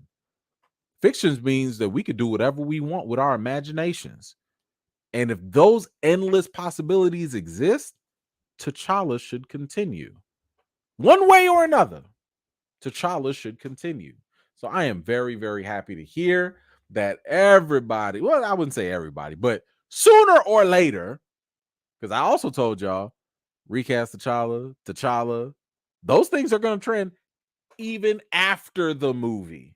And they have. It's been happening. So, humble brag, but I told y'all so. I did. Anyway, it's just so funny to me because it's like, no matter how many things I would like forewarn people about or tell things to people and back them up too. Like, it's not just listen to me because I'm E-Man. No, like I'd be like, look, based off of this, and this is what's going to be likely to happen. It's like, no matter what I would say, I would have people coming at me like, you don't know what you're doing with recast T'Challa. You're making this movement terrible. You're doing this. And I'm like, I thought we did a great job. I mean, even Marvel called our whole position fair and not wrong. I mean, it's on national television. It's in major outlets. People making videos about it now. Y'all did this. So thank you. I appreciate y'all for real. I really do. Anywho, what do y'all think about this bold new idea to recast T'Challa eventually? Let me know your thoughts in the comments down below. I'm so curious. I don't know where y'all gonna fall on this. I really don't. I am super clueless on where the people lie with this. Let's see. Oh my goodness, Marcy is back at it. Thank you so much. Haley E-Man, leave Kobe alone. He's a good boy. Yeah, all right. By the way, you know oh snaps. Hold on. But Marcy finna hit up the light bills here. Hold on. Let me get to it. Let me get you, because I'm gonna send some love right back. What we got? Nope. I forget how to use this app because I'm dumb. Hold on. There we go. Wait, did it? Yeah. Oh my gosh, Marcy, thank you so much. Ma'am, please don't you Marcy, you do not have to apologize. Says for sorry, I haven't been around, but I'm listening tonight. Listen, I know you are working your tail off. You do not need to apologize. You do your thing and get your business going. I know you working just like 3 times as hard. Being an entrepreneur is hard. So, but thank you, ma'am. I really appreciate you from day one. Always love your commentary. I always I know I can't always comment back, but I always go back. I love your commentary and love your presence here. Thank you for being such a awesome supporter of the channel for so long at that. So thank you, ma'am. I really, really appreciate you. Let's see who else we got here. Jill, what you got? This has never happened to me before. My mood have not been right since watching Black Panther 2. All right, Jill, we got you. We got you covered. I'm about to open it up in just a little bit here for us to talk about the movie here in a second. So thank you first and foremost for that. Now, here's the thing. All right. I'm gonna put this up. And at this point, if you are reading this, if you are still here, this is the point in time where you need to leave if you don't want spoilers for Wakanda Forever. So I'm gonna give you a second. I'm gonna give you a minute. If you got to dip off, if you got to mute me, I'm not gonna give you nothing else extra after this. This is pretty much it. So you already know. Go wash your hands, wash your butts. Have a great weekend. All of that good stuff. But from this point forward, we are gonna talk about just reactions. I'm not gonna do a full breakdown or nothing. It's just a way for us to be able to talk, kind of vent if you got to vent a little bit. I like to read a couple comments, just interact with y'all for, let's see, we got a couple minutes. We're going to do that because, listen, I know some people just, I get it. I get it. So take your time, head on out if you got to. I appreciate y'all so much. I will see y'all next week, I want to say. And we will definitely get that going. So go ahead. I see some people are muting, some people are out. I'm gonna give you probably like another 30 seconds or so. Head out. We about to spoil Wakanda Forever in the comments and everything. We talking mid-credit scene, whatever, however y'all feel, we finna talk about that. So and then eventually later on, again, if I can get time, it's really a time thing. I'm going to try and go on Twitter and do maybe a Twitter Spaces for us so y'all can actually talk. So y'all can, like we can talk, So, okay, I think that's it. If you are still here, we are talking spoilers for Wakanda Forever. So if you're still here, you've been warned. You had a good 2-3 minutes to peace out. So again, we are talking spoilers for Wakanda Forever. And I'm glad I can actually talk about it because the wife got to see it as well. So now I don't have to be all hush about it. So, all right. Woo! Wakanda Forever.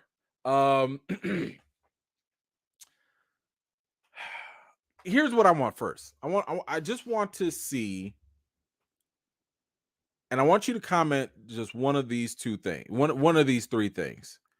Did you love it, like it, or dislike it? Let me know out of those. Love it, like it, dislike it. I guess you could put hate it if you want to, but I don't know too many people. I just want to get a sense of your initial impression coming out. Did you love it, like it, dislike it? Let's see. Liked it. Oh, hold on. Let me go up. Hold on. Let me see. I want to get a gauge here. So liked it, like. Okay, love, dislike, liked. Lord, that movie. Dislike, liked, love, dislike, dislike. Unexpectedly loved it. Okay. I liked it. Okay. Like, dislike, like. The parts, like, okay, dislike, like, okay. So here's the thing. It's pretty mixed, y'all. It's pretty mixed. And this is kind of like what I was saying. So I hope now that this is what y'all can kind of see what was going on with me in my first reaction. Because a lot of people's like, oh, you walked out and you hated the movie. I was like, nah, I didn't hate the movie, but there were some things in that movie that just like did not sit well with me. So like some of the reasons why I was feeling conflicted, I didn't like what they did with the Queen. I didn't like it. I was like, yo, really? Like, we just gonna like, it wasn't bad enough losing T'Challa. It wasn't bad enough losing Chadwick. Now we finna double down on the Queen? For real? And if you were looking at one of my earlier tweets earlier, I had said that at my watch party. And Rhonda, if you still here, I'm pretty sure you can back me up on this. When the Queen died, there was a collective groaning at the watch party. I had 300 people in this theater. When the Queen died, people was like, oh, come on. Oh, why? Oh, that's too much. I was sitting there like, yo, that's how the people, because I've seen the movie multiple times, but I've seen it with press, right? And, you know, like celebrities or whatever. But like, this was the first time I got to see it with average, everyday people. And when they got to the Queen part, they was like, nah. And I was just like, well, that's how it feels. Yeah. Like, you know, I think a lot of people got emotional. And here's the thing, Angela killed it. No pun intended. She was great. She crushed that role. She was so good at that. And for her to just go, man, oof, that was a lot. That was a lot. Doucette, what you got? Did you notice Shuri skipped over T'Challa's style of the Panther suit and picked the style of Killmonger? I thought the movie was pretty good. Yes. So a lot of this was kind of foreshadowed even earlier on, you know, where she was like, I want to burn the world. Well, what's the difference between burning the world and burning the herb? You know, just like Killmonger. But yeah, so here's something interesting though.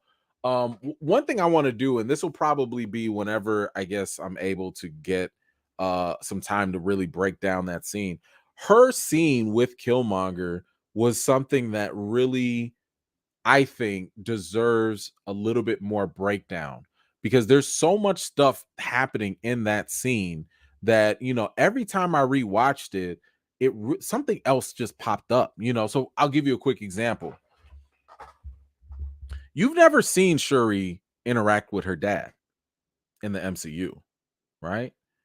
And I want you to just kind of think about that. And I'm not going to give you all of it, but you've never seen her interact with her dad. And in the movie, about 1 or 2 times, Shuri is dealing with her faith. She's having a faith issue right now. In the very beginning, you see her praying to Boss to help her save T'Challa, etc. But then a year later, you see her diving into her work. She's kind of going into the typical atheist type of route of like, you know what? I believe in science. I don't believe in this spiritual stuff no more. I can believe in what I could see, touch, whatever. Okay. Her mama asked her something about like, you know, when you think of T'Challa, what do you think of? You know, no, I'm sorry. Queen Ramonda was telling Shuri, I'm doing a whole breakdown now. I know I am. Queen Ramonda was telling Shuri, like, yo, when I think of T'Challa, you know, I think of the wind and all this stuff. Okay, that's great. And Shuri's like, man, that's just a construct of your mind, and your mind just telling you what you want, you know, in so many words. And that's when the Queen was like, well, what does your mind tell you when you thinking of T'Challa? You know, she gives her line.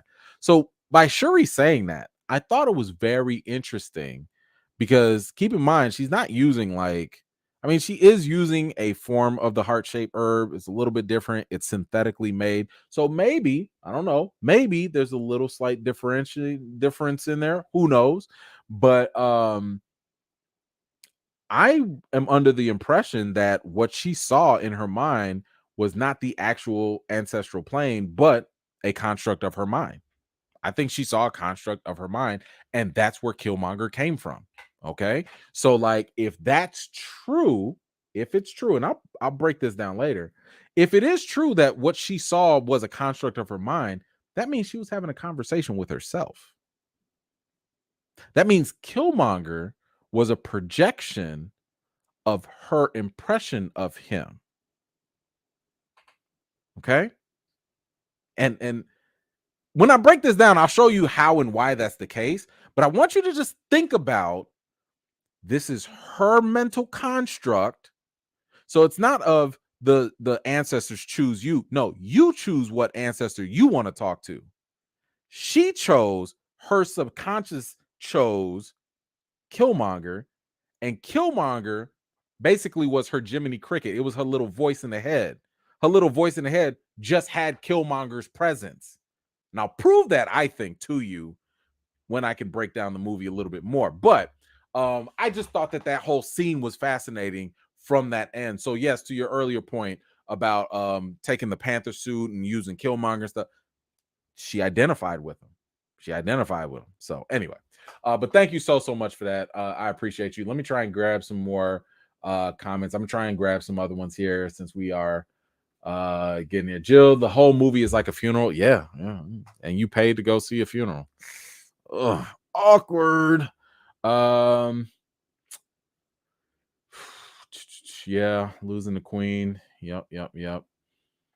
Yeah. So as I've been saying, what did I say? Ryan Coogler, like, for whatever reason, he keeps on killing people, like, to motivate others. This is what I was talking about in my spoiler-free review. It's a consistent pattern. I have to kill this person to motivate this person. Then I got to kill this person to motivate that person. Then I got to kill this person to motivate. And I'm like, bro, you don't have no other ways to motivate your characters. You got to just keep killing folks. You couldn't have put the queen in a coma? Something? It's a lot. Really disliked it. Okay. All right. Yeah. His family is almost gone. Yeah, I don't think they needed to. But here's the other thing. I also think that this could have just been Angela Bassett's decision. Now here's the thing. During the whole COVID situation and all that, you also had Letitia Wright's injury, and you had the whole vaccination, this, that, or whatever. You had a whole bunch of stuff, and a lot of things got delayed, right? Production wise.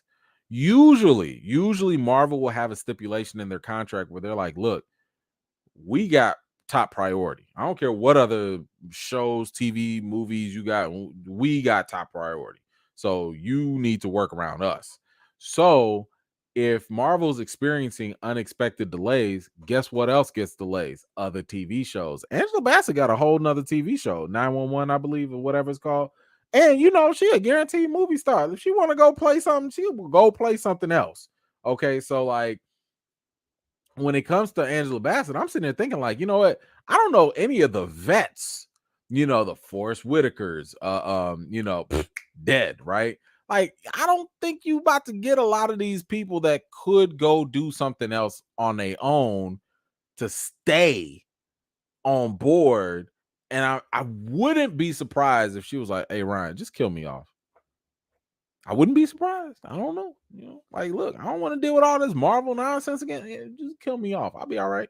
I'll do a little cameo or something, but I ain't coming back for all these like long-term contracts. So I don't know that. I'm not saying that's true or not, but But Goldie, I should have just highlighted your whole thing. Thank you. Yes, I agree. Let's see. You had some groans too. Yep.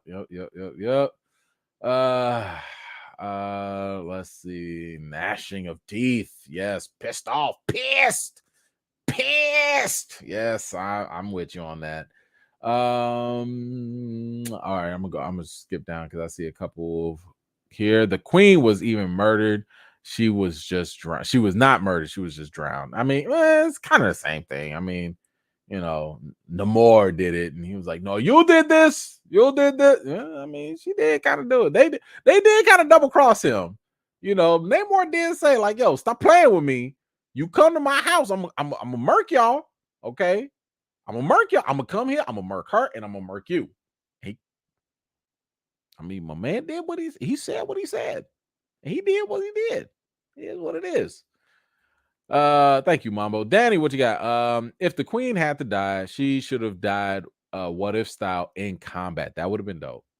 Because I did like the queen's portrayal in what if. Fantastic. That would have been interesting. That definitely would have been interesting. Faye, what you got? This was a good Marvel movie, but no reason to make T'Challa a baby daddy to kill the queen. Riri was not needed. M'Baku was pointless comic relief. Okay, let's back that up. I'm gonna take that a couple of different ways. So M'Baku was he wasn't only comic relief. What I actually appreciated about his character was them showing him a little bit more well-rounded. He was an equal on the council, right? Like, he was like, yo, can we just go kill him? Wait a minute, we can't go kill him. They call him Kukulkan, so Look, anytime I can say Kukulkan, I'm going to say it. But my man did, give Shuri some wise counsel as well. So I like that. And the thing is, I was like, yo, can we get more of that? Can we show more of this guy instead of him just coming up with funny little lines and beating his chest like an ape and stuff? Like, can we get a little bit more? And all this stuff was also promised to us, right? We were told that we were going to explore more of Wakanda. What did y'all learn about a new tribe in Wakanda?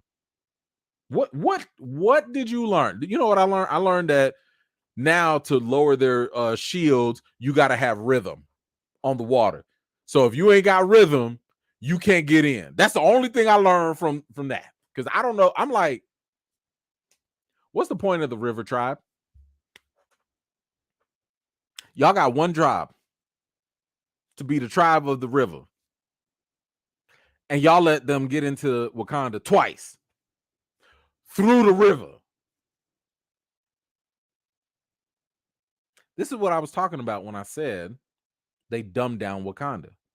But that's another conversation. I'll talk about that later. Anyway, what else did you say? Riri was not needed. Here's the thing. Riri was needed in the beginning. However, they stretched it to the point where it made no sense. Where they stretched, like, Namor, his infatuation with, I have to kill the scientist. I have to kill the scientist. For what? For what? You don't think that somebody can reverse engineer or figure out? They got her blueprint. They got what they need. They got the machine. The government already got what they needed. They got you kill the scientists. You don't think somebody else gonna figure it out?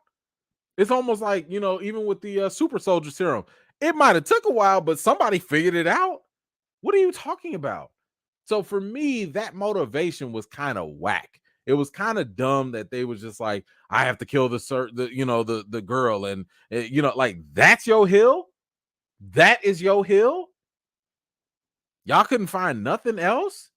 You would have been better off if you was like, I'm gonna hold Shuri hostage until y'all help us. I don't know. Y'all could have done something else. Shoot, y'all could have taken T'Challa Jr. and something and be like, yeah, I got the future king. As this, y'all could have done anything else, but I got to kill the scientist.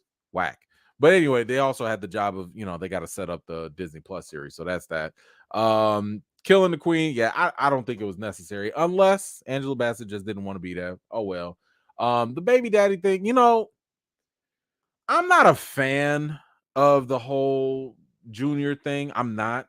But I will say that at least, and by the way, somebody correct me if I'm wrong, I didn't hear nothing about them at least secretly getting married. They having babies out of wedlock in Wakanda? Y'all get down like that? I'm just saying, like, is that tradition? I don't, and I'm not knocking nobody that has. I'm not knocking nobody. I'm just saying, like, in the comics, people, Wakanda, they was all about family and the uniting and stuff, Anyway, the one thing that did give me kind of some comfort was the fact that, like, at least T'Challa was there. At least T'Challa was present. Clearly he wasn't present for that long because we still don't know. Let's see, the boy. Well, I don't think we know how old the kid is. I think you said he was 6, maybe 7. I don't know. Nakia left after the snap, so that's 5 years. That took place probably. His death probably took place, I don't know, maybe 8 months. 8 months or so after, the snap or whatever. Well, if that's the case, T'Challa only knew the kid for like less than a year, maybe. And he prepared them for his death. I don't know. As I've said, Marvel has a lot of work that they need to do with that mid-credit scene. They got a lot of work. They need to invest the hell into that story, because I'm gonna be real mad if they just leave that on the side and be like, yeah, we recast T'Challa. Okay, bye-bye. All right. Y'all treat T'Challa Jr. like little Judy and Family Matters and make him go upstairs in the Wakanda castle and never come back? No, unacceptable. Not gonna do that. Nelson, emotional roller coaster. Mutants wondering if introducing Toussaint is an Easter egg and we'll see him again due to Kang messing with the timeline. I hope so. I hope so. Now that Kang is around, it'll absolutely be a way to um do some time jumps, manipulate time. Yes. Fine with me. I hope that's the case. I hope that's the case. But it definitely was an emotional roller coaster. That is also for sure. Mambo, what you got? The queen wasn't murdered. She just drowned. Kind of weak. Yeah, but at least she saved the scientists. Thanks, Mambo. Howard, Black Death, Wakanda Forever was great. I mean, listen, some people are not as sensitive. I mean, I've said this for a while. Like, Black Death is normalized in America. It is, not just Black Death, but just like anything anti-Black is normalized and desensitized, sadly, even for some Black folks. It's the history of this country. We're so normalized to it. I mean, when you see other groups, having, let's say, troubling depictions or negative situations attached to them, that stuff gets locked up quick. Stop that hate, stop that persecution, stop that discrimination. But when it comes to Black folks, hey, Black Lives Matter. Oh, all lives matter. All lives matter. It's like, whoa, y'all didn't have that. Y'all didn't have that when all them other groups was getting, Anyway. So, yeah, it is what it is. Rebecca, M'Baku is king. Get the listen. I mean, at the end, it was challenge day, and he stepped up for the challenge. So he wasn't king before. He was just housing everybody. He was hosting everybody. But now, at the end, he's, nobody's gonna challenge him. So you're going to have M'Baku as like the Lord of Wakanda, the King of Wakanda. Which can go to anyone, like as long as you challenge for it.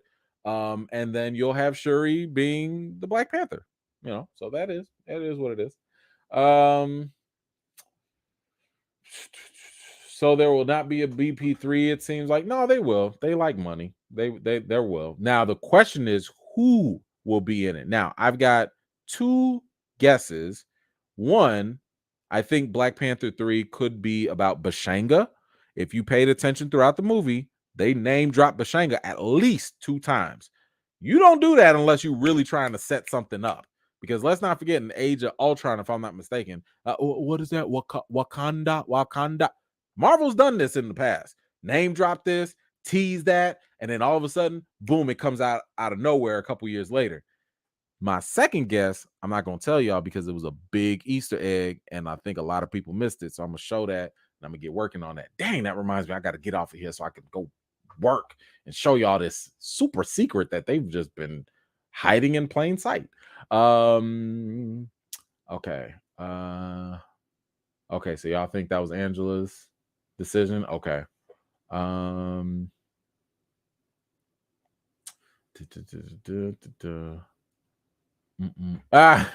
Andrew, was it you, or do you think Namor and Princess were on a date? They're about the Game of Thrones marry each other for more power. You know what? It did. Listen, I kind of saw a little vibes for a little bit, but I think it's just because Namor is like, he's just a close talker. My man would always get in people's face, and he would never give nobody no feet. Like, he'd be talking to the queen like, you don't have to do anything. No, I will not release the princess. Like, he just be in everybody's face all the time. So I don't know. Maybe that's just no more than anything. But yeah, that was some stuff.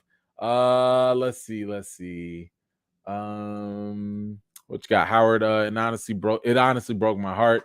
The way they handled T'Challa after mere minutes. I was gutted. Only an ancestral plane perked me up. But I was done.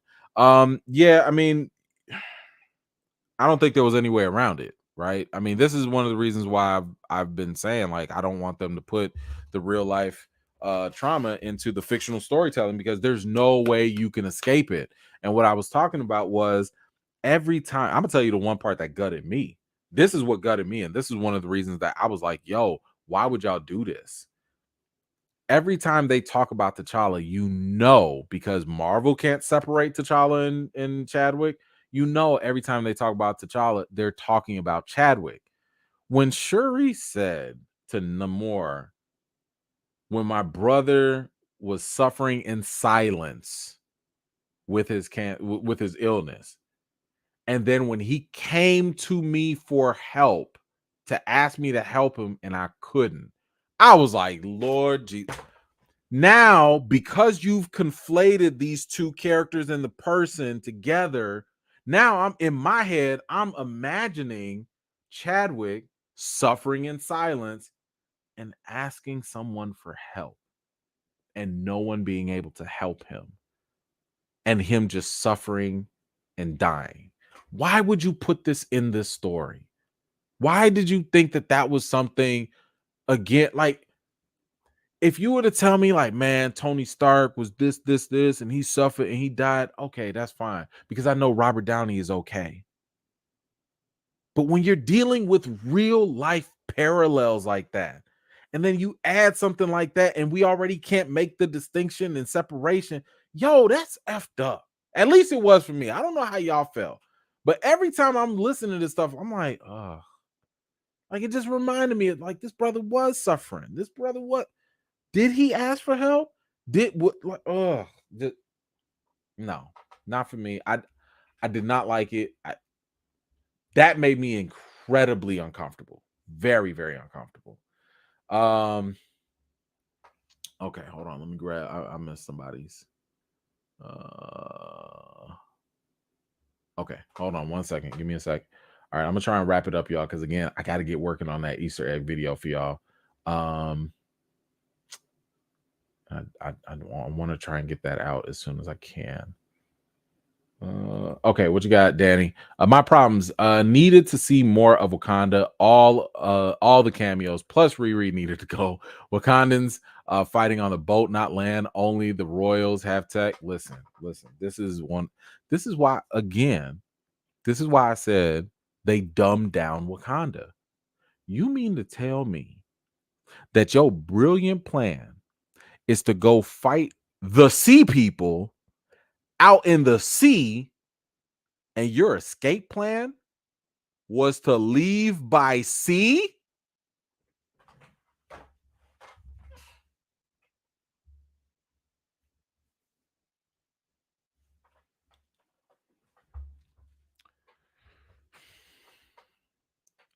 When you do things just for the sake of the plot and not for the sake of, like, good storytelling, it shows.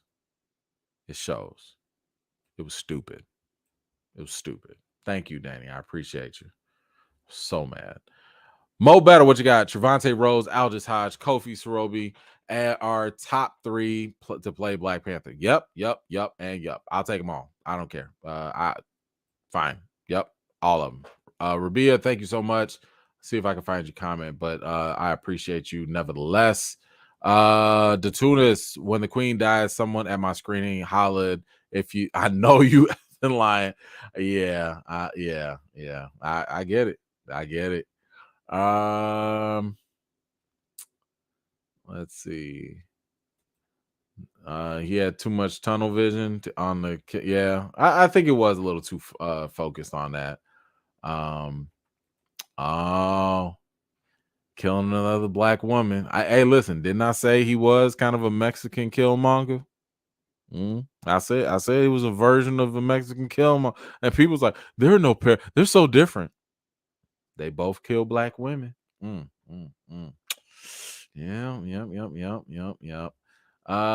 Let's see. What else we got? What else? Karen, what you got? Kukulkan, a winged serpent god of the Mayan. I thought the original people were beautiful and strong. They were. Listen, I will say that the Talakan stuff was really good. It was really, really good. I really enjoyed it. I love their little Hadoukens. That was also. Listen, there was no way I was finna sit through that movie and not say Hadouken every time they did that. I don't know about y'all, but I did it every time they was like, "Oh, what's up? Hey, what's up? Hadouken." That's just the way I felt, and I couldn't resist. But no, like just the scenery, the imagery, everything was really, really dope. I thought it was really done well for sure. But thank you for that. Danny, back at it. US drones kill Iran scientists all the time. Well, listen, this is something else that I was like, yo, with the writing, like the way they resolved it, I thought it was kind of weak. Like, first of all, Shuri should have died. I'm not saying she should because I don't like her. I'm just saying you got impaled. You were impaled. I know you got the heart-shaped herb and all that stuff, but you got impaled. How are you alive? You got a whole hole in your stomach. It's a whole hole. By the way, in case y'all didn't notice, there's not a drop of blood in all of this movie. You had two people get whole spears thrown through them, and nobody had an inch of blood, not even on the spear. Just if you watch it again, just notice that. Boy, that PG-13 was strong. They was like, no blood at all. Oh, you could throw a spear through somebody, but no blood. So weird.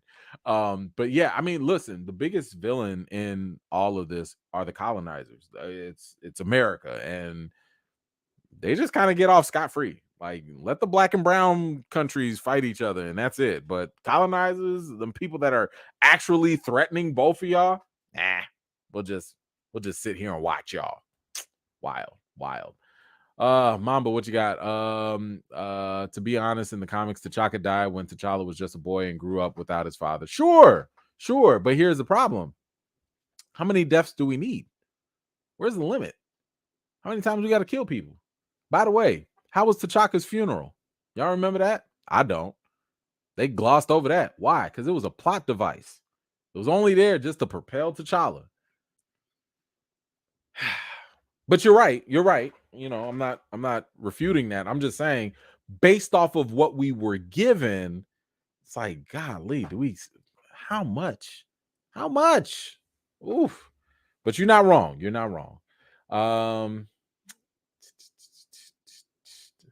Okay, you love the movie. Cool. Let's see. Eric Shaw, you just finished a movie, hard to process. Look, the one thing I'll say is that, like, and this is consistent with everybody I've talked to, you need to sleep on it, you know, because there are a lot of emotions going on. The movie, it's a big movie. It's 2 hours and 40-something minutes long. They're doing so many different things. You need time to think about it. You need time to emotionally process it. So, you know, it's cool. Kiki, I wasn't expecting Ross and Val. Yeah. First of all, Ross, completely just, I don't know why he's there. Val, great. Loved her. And she was like, yeah, I'm gonna come ride your Peloton. I was like, oh, okay. Jordan, thank you so much. The first BP made space for everyone to shine. Facts. Enjoy the women of Wakanda shining. Facts. However, the notable absence of men made the second movie feel out of balance and will be tough to rewatch. Yes, I'm not going to disagree with that because that's just a matter of fact. It's just a fact. And I am not Mr. Conspiracy. Y'all don't hear me talk about the agenda. That's not my angle. However, this is Marvel has done, and I've said this before. I said this even on the spoiler review. Marvel has given legitimate space for the people that believe in that agenda to have reason with this movie. The people that are MCU and all that stuff, they're not wrong with this movie. Just say, off of the facts, they're not wrong. You know, there are other instances where you can demonstrate it. And let me also be very clear. I actually like the portrayals of strong black women on screen. I don't have a problem with that. However, to Jordan's point, there was a lack of balance as well. You know, and one thing that I actually liked about the first movie was because it was balanced. Matter of fact, I might even argue that black women might have stolen the movie. Because I remember when I first watched it, I was like, dang, man, T'Challa kind of like a background character in his own movie. You know what I'm saying? Like, but at the same time, you could still walk away and feel like, okay, but I could still grab something from each character, or I can grab something from, like, everybody got something from a character, everyone. And I would, if there's anyone that kind of doubts that, if anyone doubts that this movie didn't have, because, you know, Nate Moore in his interview was talking about like, oh yeah, I think a lot of people can, you know, be inspired by the new Black Panther by Shuri. And I'm like, will they? And here's the question I'd ask people. I think that if you're a woman, if you're a black woman, of course, on average or most, you're going to find things in here that are more relatable, right? That you like and you can appreciate more. Fine. Okay. That's not saying that men can't either. Some men can, but I don't know if they are going to on a large, like as the majority. I don't think the majority of men are going to go to this movie and be like, yeah, that's it, you know. And the other thing is, this is something that actually sells movies, by the way. Merchandise, toys. If Do you think that the average 7, 8, 9-year-old, 10-year-old boy, the average, I'm not talking about exceptions, I'm not talking about that one little cousin that you know, I'm talking about the average boy, do you think that they're going to watch this movie and go to Target, go to Walmart and be like, mommy, I want a toy from here, from this movie? I mean, villains, Namor, I don't know how many people really want him like that. Maybe if, the Hispanic community, maybe the Latin community. I don't know if little black boys are going to be like, ooh, I want that Namor toy. I don't know very many black boys that are like, ooh, I want this female toy because, and I'm just speaking from my own experience, it's not usually what gravitates to, what you gravitate. Most people gravitate to whatever they're familiar with. If you identify with something, you gravitate to that. I don't know if this movie gave enough there, So, while I celebrate black women and I love the portrayals that are here, I don't know if there's going to be enough that the average, if not majority of men will gravitate to here, because it did feel kind of unbalanced, so it's unfortunate, but that is what it is, and we'll see maybe if they fix that later. AJ, what you got? On another note, M'Baku's bald-headed evil bald-headed demon comment was unnecessary and triggering. Black Death and taking unneeded shots at black women. I don't know. I mean, listen, I ain't gonna lie, I laughed. I'm not gonna lie, I laughed. He called her a bald-headed demon. I didn't take it as because she was kind of looking at him like, man, try me. You know what I'm saying? Like, she was like, if you don't want these problems, and I don't think he does. So I took it as this was like the banter between two warriors. That's the way I took it. So I didn't internalize it that way. I'm not saying you're wrong or nothing like that, because hey, as a woman, I understand maybe you took it differently than I did. I thought, that was my impression, that they were just kind of, this was just the banter between two warriors, but I could be wrong. I don't know. Y'all let me know. Did y'all take that comment as offensive? I'll say this though, in all my screenings I went to, that scene got the biggest laughs from like everyone. So I don't know. But thank you so much for sharing. Chris, what you got? I didn't feel emotional. However, the shots was awesome. The best shot was Shuri on the beach when everything was silent and she saw T'Challa in every long blink. And then it was ruined by Rihanna. Oh my gosh. So I was literally talking to my wife about this. I'm sorry. I love Rihanna, but that song did not do it for me. Like, lift me up. I was like, yo, if this ain't like, it's not. Matter of fact, yo, some of the other songs throughout the, like when they went into Talokan and they went underwater and it was, I don't know what was playing. It was something in a different language. I was like, yo, okay, like come through. Okay, what is this? Like, I'm finna get the soundtrack so I can get some of them other tracks was bumping. But that last one, I was like, ugh. Like, just, I don't know what it was. I'm not a music person like that, but like just the tone, the vibe, and all this. I was like, there's nothing uplifting about Lift Me Up. There was nothing like cathartic about it. Again, maybe it does for other people, and that's fine. I didn't connect with it. I just didn't. I was just like, this song, like this was the one y'all chose. I know it's Rihanna. I get it. Y'all pulled her out of retirement. probably could have left with two and back. I mean, listen, she doing the thing with Fenty. Anyway, but hey, yeah, I get it. That scene with Shuri on the beach, and I will say that the shots of Chadwick, especially those, because those were angles that we had not seen. That was some slight footage, like when he was smiling in the camera.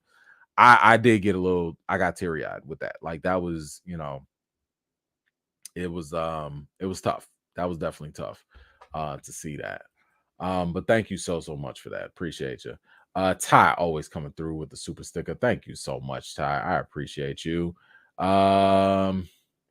Let's go. Rhonda, what you got? It wasn't about Chadwick. Oh my God, I can't. Why, man? Why? I mean, they thought it was. That's the way they felt. That was their opinion. So, that's what the cast and crew wanted. Mambo, the first 10 minutes and last 10 minutes pissed me off. Shuri slipped in. T'Challa was suffering alone. This wasn't a tribute to Chadwick at all. Yeah, like I mentioned earlier, I didn't really like.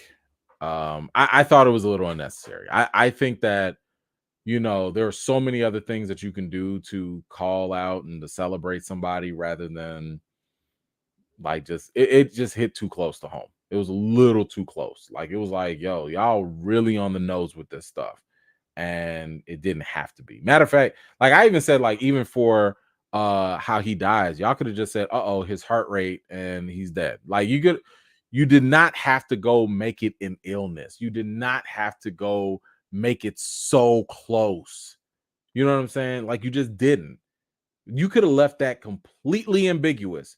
I mean, is anybody, and I'm talking as a black nerd, is anybody really finna be like, oh no, they didn't exactly say how he died, so that's a problem? Nobody's gonna care about that. It's already a sensitive topic. It's all like, stop it.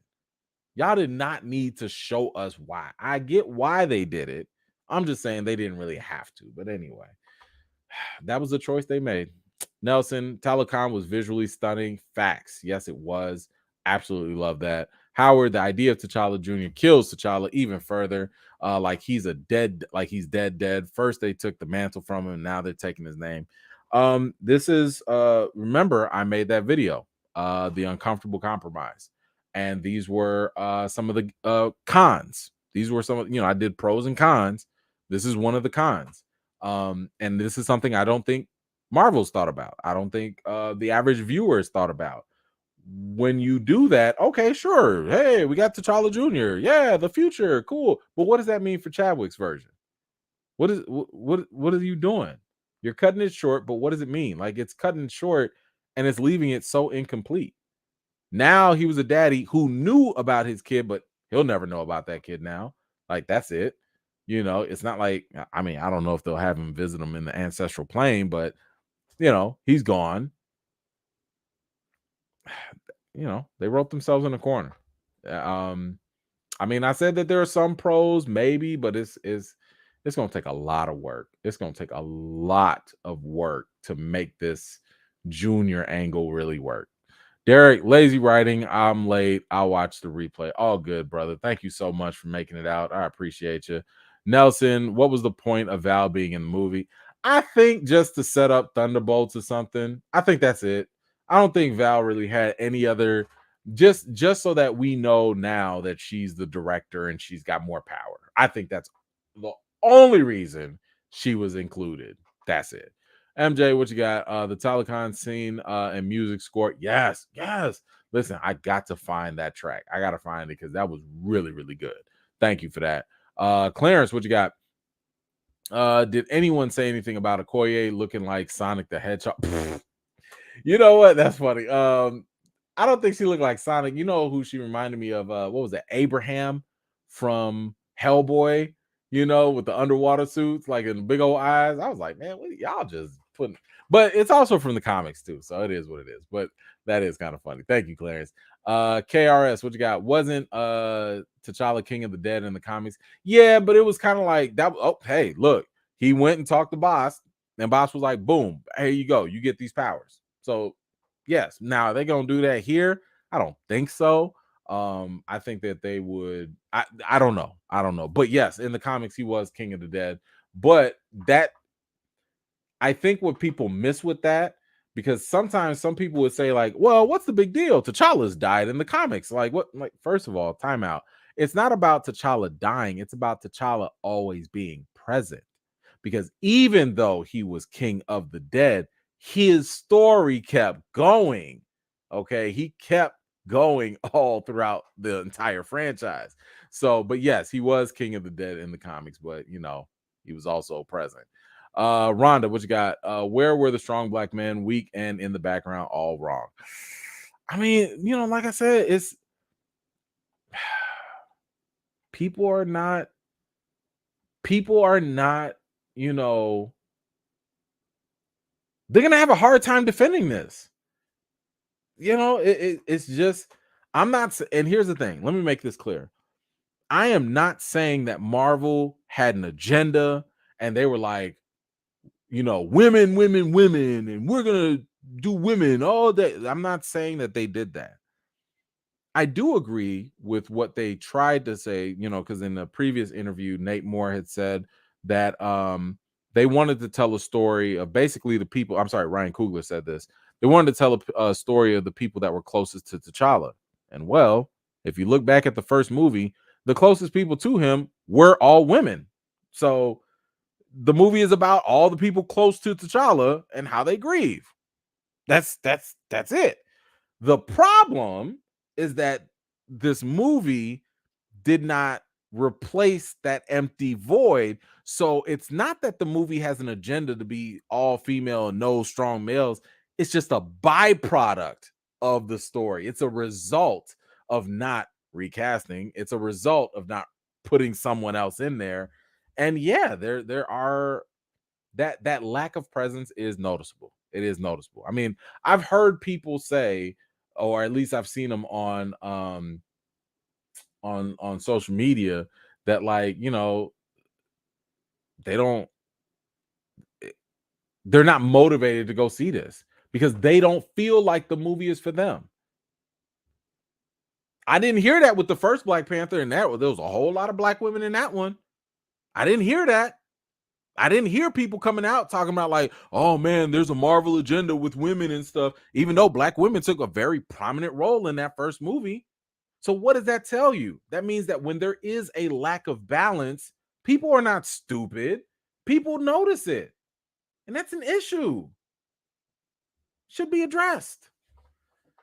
Thank you, Rhonda. I appreciate you. And thank you again for coming out. I know I thanked you before, but I'm going to keep thanking you because I appreciated you coming out and supporting like that. Deborah, what you got? I need the anthem at the end of the to cheer me up. Please recast T'Challa Wakanda challenge forever. Wakanda Forever challenge.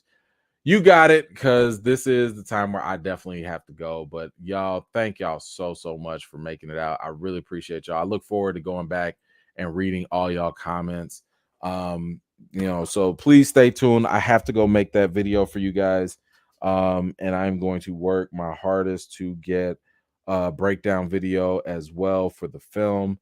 It's gonna take a lot of coffee, but I know I need to go to sleep so I can, like, actually have energy to make this happen.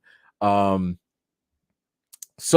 is there anything else? Oh, okay. So like I mentioned, there is a part 2 for my Nate Moore interview. Since you guys are part of the spoiler portion, I could kind of tell you that Nate Moore did give me a little bit more information on what did he give me on the post-credit scene on T'Challa Jr.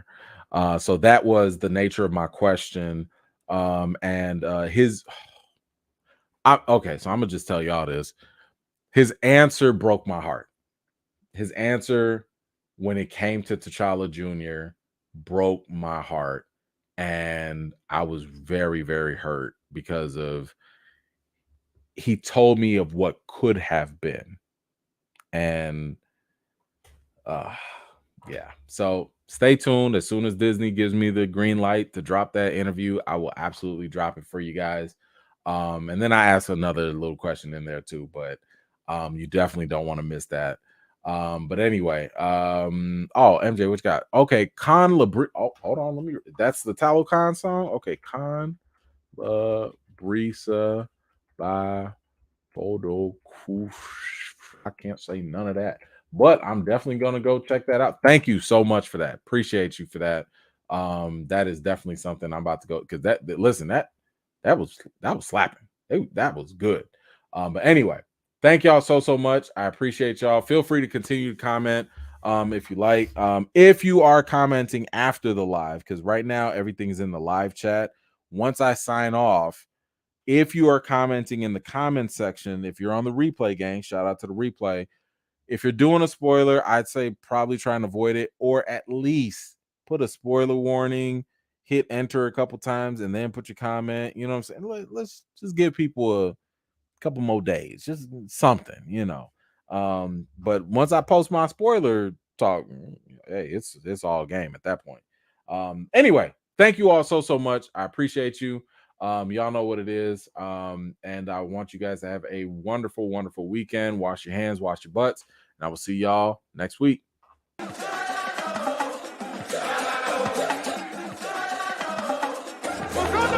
Say T'Challa, we need a recast. Chat would agree, and I truly believe that. Stories untold, I pray that we get to unfold. Don't kill him, we don't need to see that. A black man is king, I think that is crucial. If not for the grown-ups, the kids should move you. Representation, let it multiply. Stop telling the stories, how legacies die. We can explore the world of Wakanda by addition and not replacement. 1.3 billion, how was that? And I'm making a statement. Being pigeonholed to a role like there could be only one is deflating. Man, it's a mindset that ain't died yet, cause the lack of seeing our faces. Sure, we can be the queen of the nation. Women should feast, we want elevation. Now, wouldn't it be dope if they rose up together without doing something as cold as erasing them? We got respect for Ryan and Nate. They doing their best, they stuck in the middle, but I hope they think about what is at stake. Don't rush it, but please let the saga continue. Doubling down on Black Death is a trope we no longer want to handle. Wakanda forever, T'Challa forever. It's never been about the mantle. What is we saying? This ain't about Phantom and getting my way. It's all for the love, it's not for the hate. No matter what people are trying to say, we cast T'Challa.